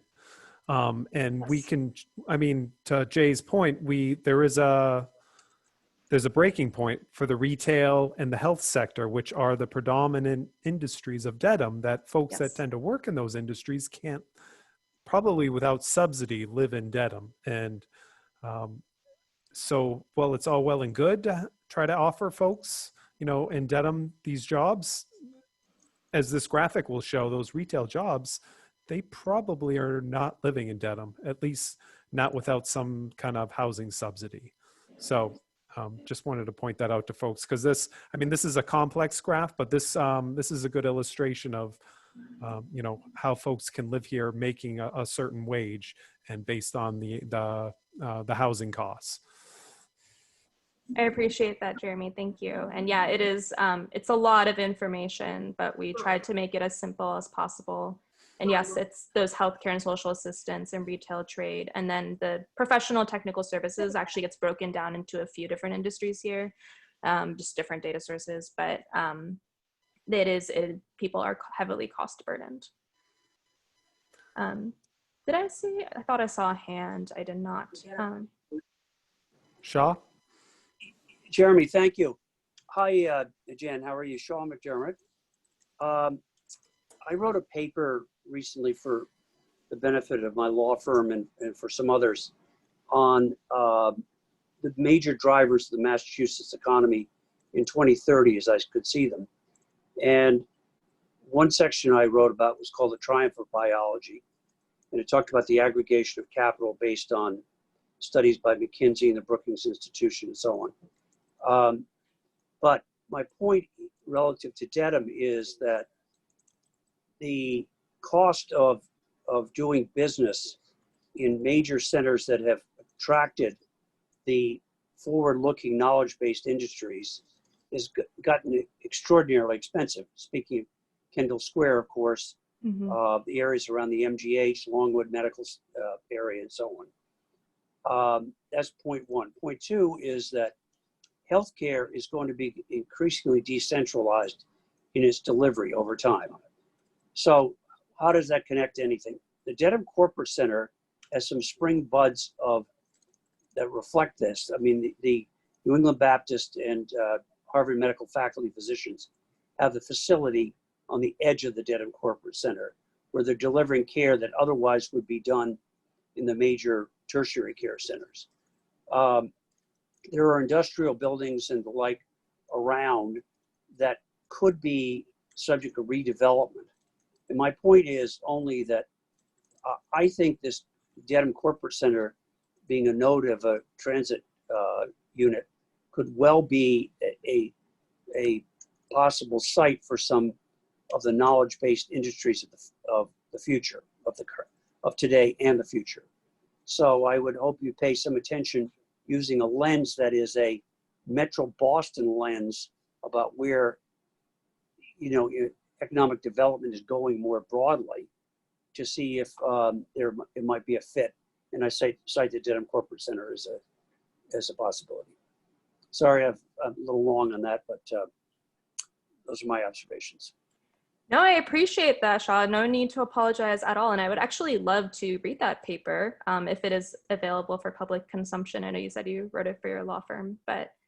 Yeah, I've delivered the paper to other people, but I've kind of cut stuff out, but yes. Sounds great. Heavily redacted, but I will read it. Well, thank you. And I may have to excuse myself, so apologies to everybody. Yeah, of course. But, while you're here, I did want to acknowledge that. I appreciate you bringing that up and sort of, again, as a master plan is about the future, right? And a vision for the future. And yes, could Dedham be exploring potential sites to grow the knowledge economy, given the strong positionality it has for future industry? You could. Does it fit into your vision of a inclusive and sustainable and fiscally responsible Dedham? That is the sort of like second question and big question as well. So I'm not here to make any decisions. I'm just here to share data and help move along this conversation a little bit. But I do want to sort of draw it back to that as well. How does this relate back to your vision for the town?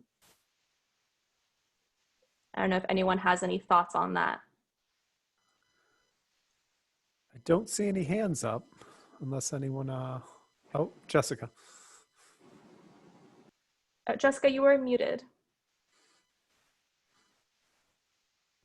Okay, sorry about that. So one of the things that strikes me, I'm going to get to that specific question, but I think the framing it, this is a great topic to start with.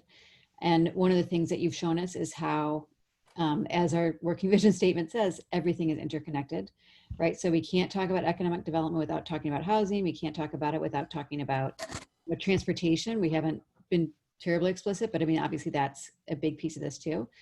To the question, when I hear Shaw's idea around, how do we attract kind of that knowledge, kind of the knowledge workers, right, in those kinds of industries.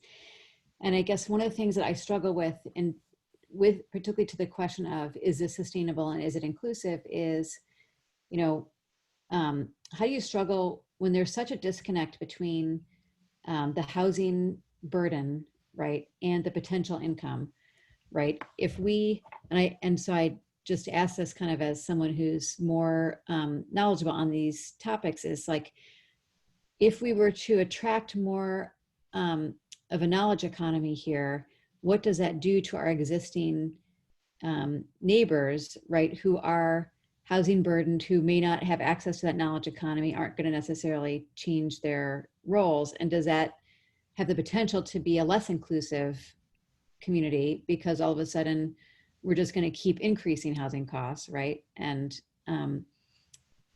so I guess I just wonder about that tension. I wonder if you could talk a little bit about how, I would think that we'd want to be, if we're making a concerted effort to bring in a knowledge economy, we'd also want to be continuing to work on housing prices and maybe also looking at bringing in other jobs as well, right? That you have to be careful not to commit to one particular sector because it could run the risk of really increasing gentrification and driving our existing residents out.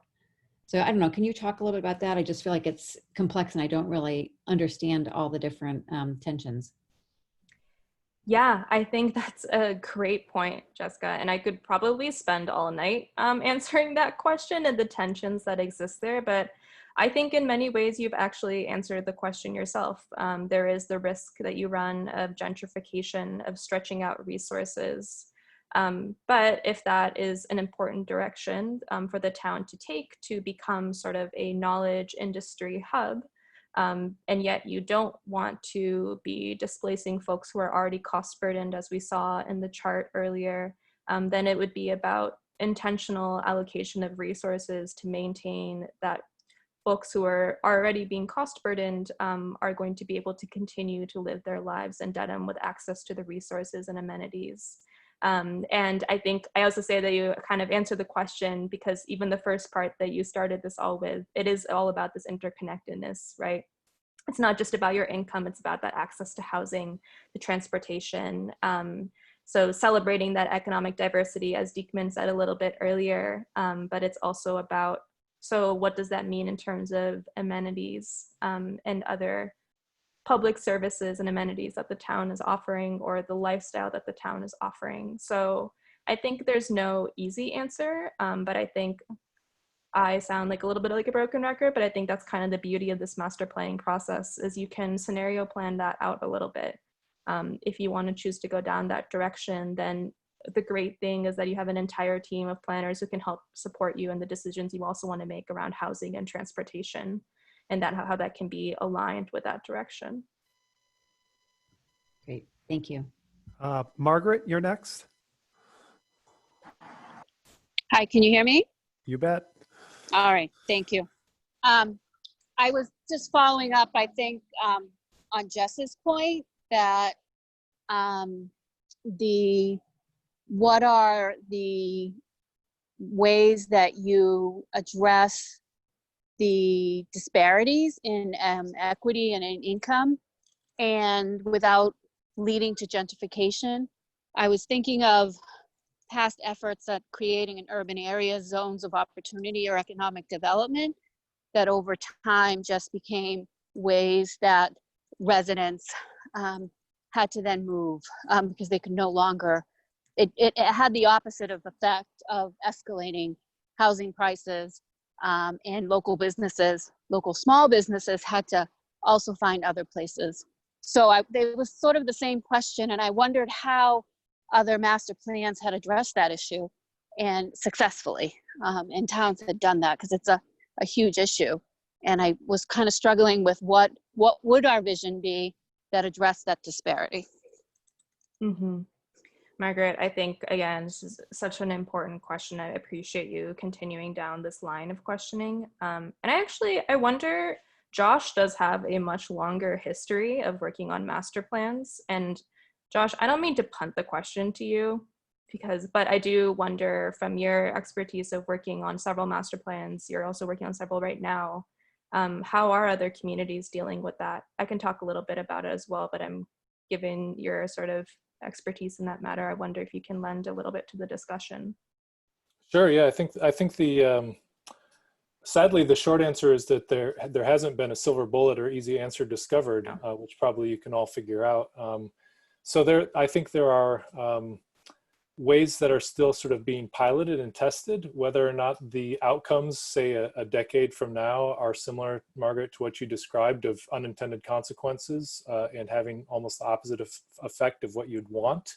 I think that from my perspective, the techniques which seem to be showing promise these days are the ones that are focused on workforce development and actually increasing the human capital of certain populations directly, and to giving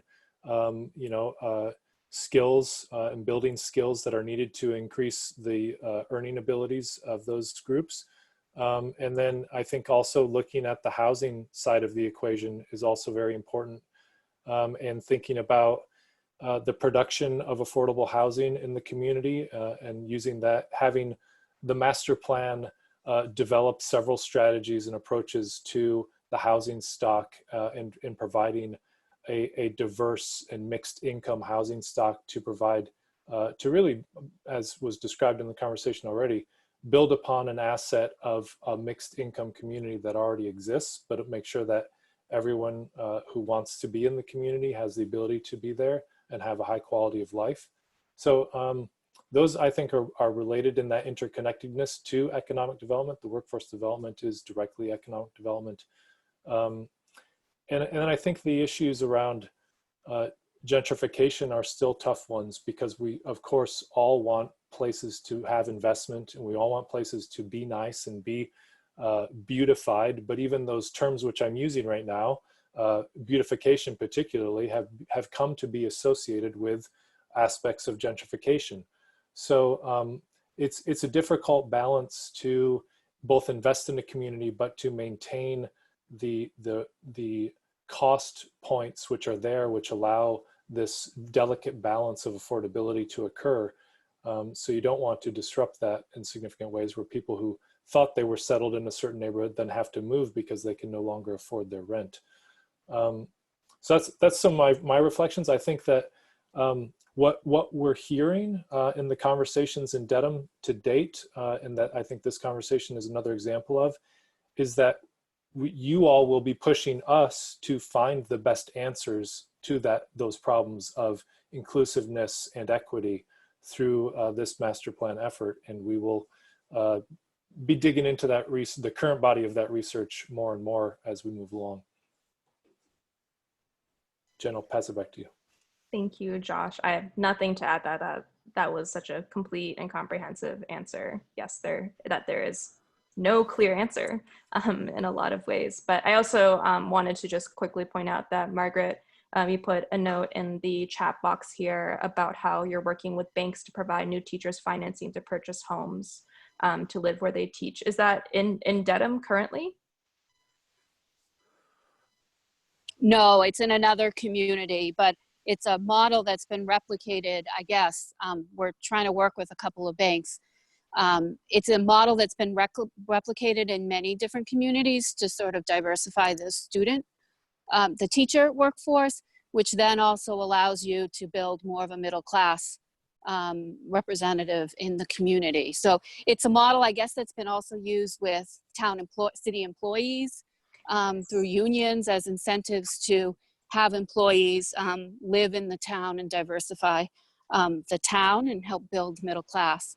So we're using it as a means to recruit and retain teachers where I work outside of Dedham.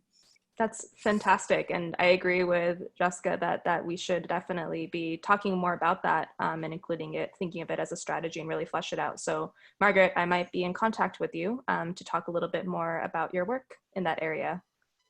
Thank you for doing that work. It's also incredibly important. So next, Jay, I believe you raised your hand. Yeah, I just wanted to add a little bit. From what I'm hearing, it seems that whatever you try to do, if you're trying economic development, you almost become a victim of it. If it's successful, you almost become a victim of your success. So in other words, say with the tech companies that started in Portland, I'm sure rent wasn't very high in Portland until those tech companies came, and then once they were there, next thing you know, rent is going through the roof.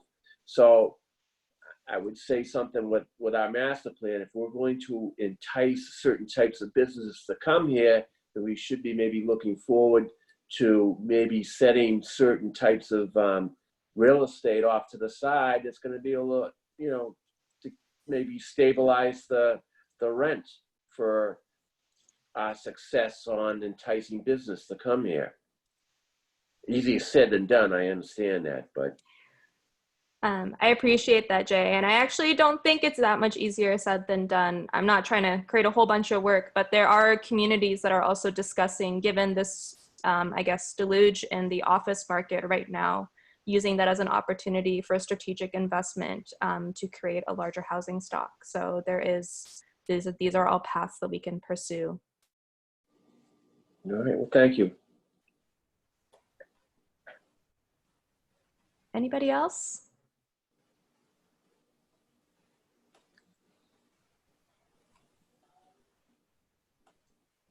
Well, thank you, Jen. Thank you. Thank you so much for having me. And I appreciate the conversation and the feedback. And I'm going to make sure that we address all of these in some aspect or another and follow up with you. Yeah, so I will, I'll go ahead and take back the microphone for now. Thank you, Jen, so much for that presentation and the in-depth analysis that is underway.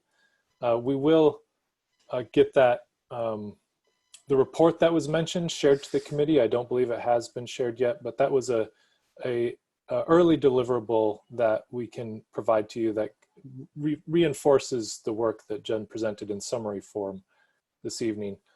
Our goal, just to maybe help everyone understand how we envision this process working in terms of the topic areas, Based upon the conversation we just had with the information that Jen's presented and our understanding of the data, and then your indication of where some of your thoughts are in terms of the priorities and goals in economic development, we will take it upon ourselves to develop what we're going to try to fit into one sheet of paper, one front and back piece of paper, a summary of economic development in terms of the sort of context that we see, but then also start to actually define some presumptive and working goals for economic development based upon what we just talked about.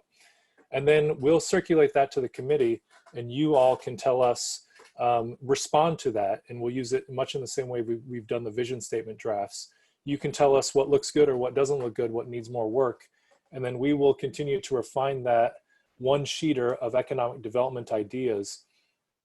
And then at a certain point, that will become polished enough from all of our perspectives that we can start to share those one-sheeters publicly to broaden these conversations beyond just the committee and to invite other groups in town that are already doing economic development work so we can get their input and engagement. But we'll not start from an open call at this point. We'll start from a sort of presumptive working collection of goals and strategies that will be defined in that one-sheeter. That one-sheeter will then also be used to guide our additional work and research. So some of the things that Jen mentioned, we can look into an item or we can pull some more data. That one-sheeter will help us to define those tasks so that we're narrowing the work and scope of sort of what we're chasing after in terms of answers for you all. So that's how all this will play out, and we'll continue with transportation in the next meeting and have a similar presentation from our transportation planning colleagues, Travis and Mara, and then they will also be endeavoring to define all of that into a one-sheet summary and so on and so forth for each topic. So that will take us actually, as we continue on that, and we'll have interspersed other agenda items as needed. For example, the vision statement will show up again next month. We'll have other agenda items along the way. We'll have open houses of some format, probably virtual, that bring people from the general community into these conversations in the fall, and we'll help define those with some discussion with you all over the next few meetings. But this will take us through the end of the year, these topic area discussions, as you can see on the calendar outline there. So other next steps we have going on, we have the results from the youth engagement process, which I'll summarize very briefly next, and be looking into what those tell us. We'll continue refining the draft vision statement. We have the poster campaign, which is nearing sort of production phase, and I'll share that with you in a moment too. And then we'll be continuing to define these goals and strategies as I just described. The youth engagement, which is one of those, because of course, in terms of content, we're thinking about inclusivity, but from the onset of our process, an inclusive process has been one of our charges.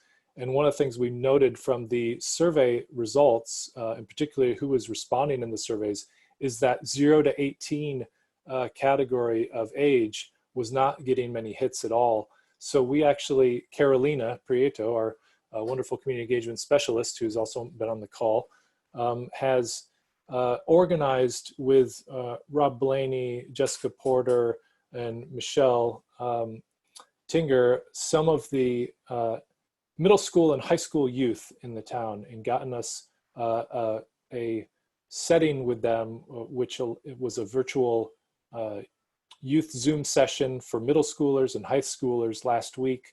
Each session attracted about 14 to 16 participants of those middle school and high school cohorts. And then there was sort of broad ranging discussion with the, we had defined some prompts and some ways to get the discussion going. And then input was received from those groups regarding town governance, transportation, open space and activities, and a lot of other great and rich discussions. So we're looking at those meeting notes now and looking through those to add in with the other information that we've been gathering from the community. And we'll continue in that vein of inclusiveness with several other approaches, and also thinking about non-English language speaking members of the community in ways to get them more closely involved as well. The poster campaign is another aspect of that, because of course we have shifted to almost all online digital engagement for almost everything in life these days. This would be a physical poster that will be printed out. I think you've been sent some the current versions, although they're always being improved, of course, so we might need to send another round of the current version. But the idea here is that hopefully none of you should be surprised by these if you see them around town. I think we're very close to getting a lot of a critical mass of support in terms of everyone who needs to be on board and signed off on them. Each of the posters would be put up in different places around town for people to engage with. They would involve the ability for people to scan a QR code, which is that little black and white code you see on the posters, which would take them directly to a specific website, which is linked to our bigger project website, that would allow people to enter a response to these prompts. So what is your story, Dedham? And they're a little bit open-ended, provocative, and we'll be interested to see how people react to them and what kind of information we gather.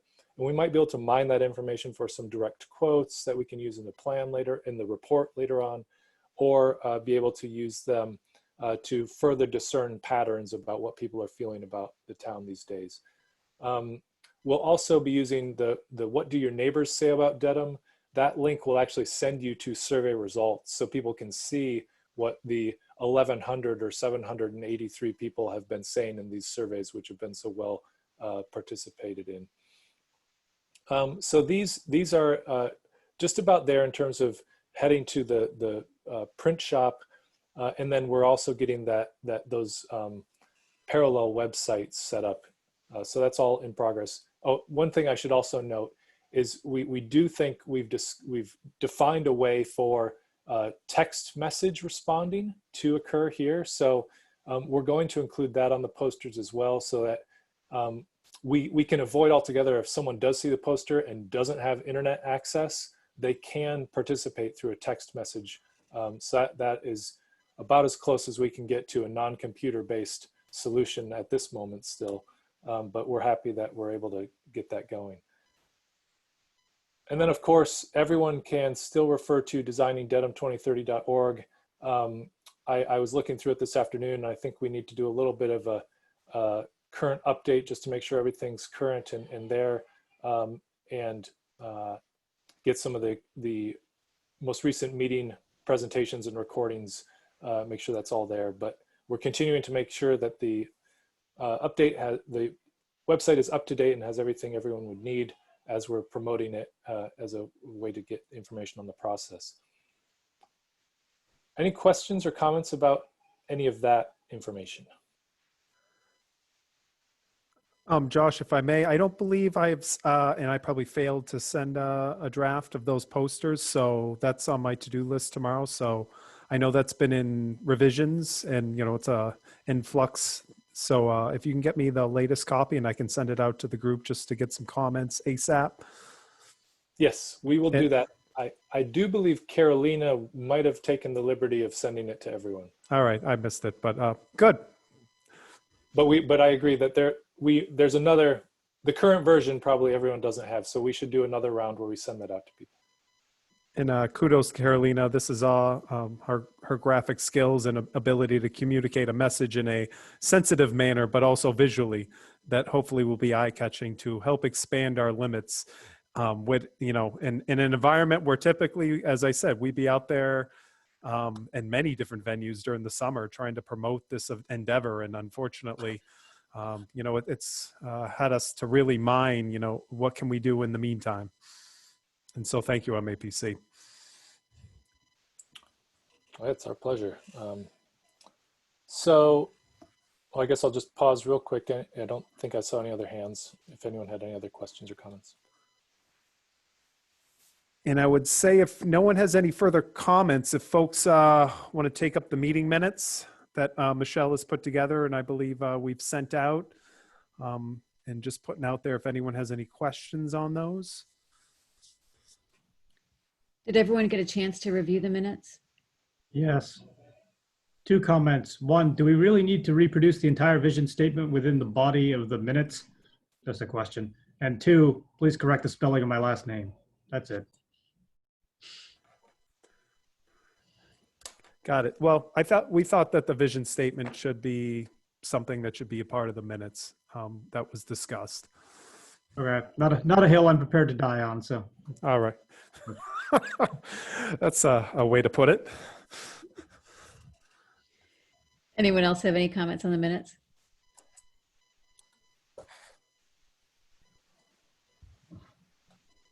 So not hearing any, it looks like we do still have a quorum, so I'm just going to do a quick roll call vote since we can't see everybody and ask people to put their thumbs up.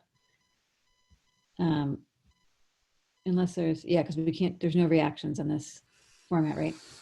So I'm just going to go through, let's say, I guess first, would someone unmute and make a motion to accept the minutes with the change of correcting Andrew's last name spelling?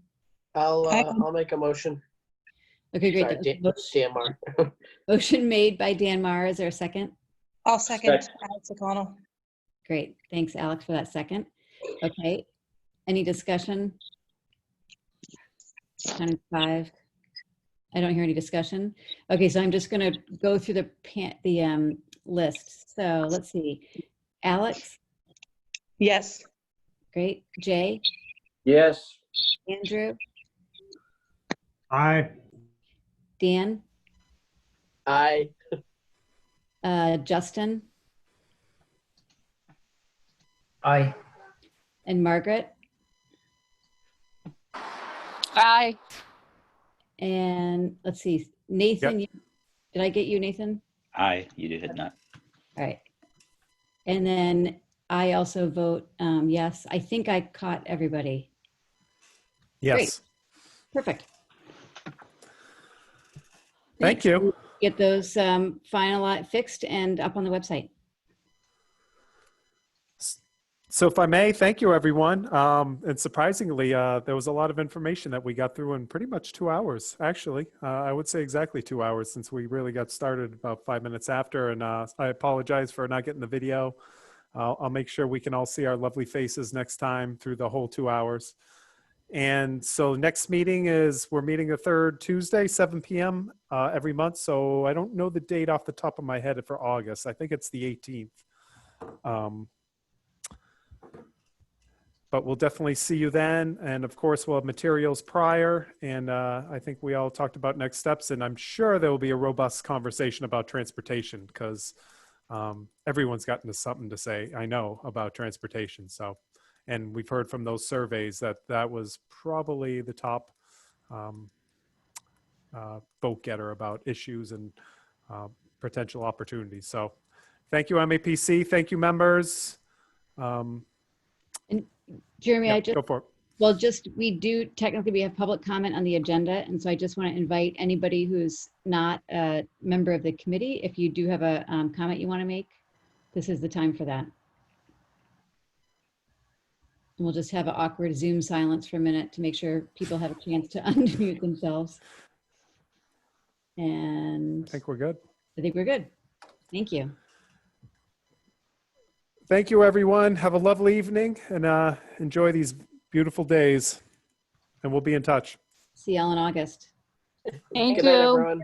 Thanks for a great discussion, everyone. Thanks so much, Jen, in particular. This is great work. Really appreciate it. Great. I'm so glad. Thank you for having me. Bye, everyone. Thank you. Hey, Michelle, can you grab the chat? Yep, got it. Yeah, I can't figure out how to do it. All right. Thank you. Thank you, Josh. See you, everybody. Thanks, everyone. Good night.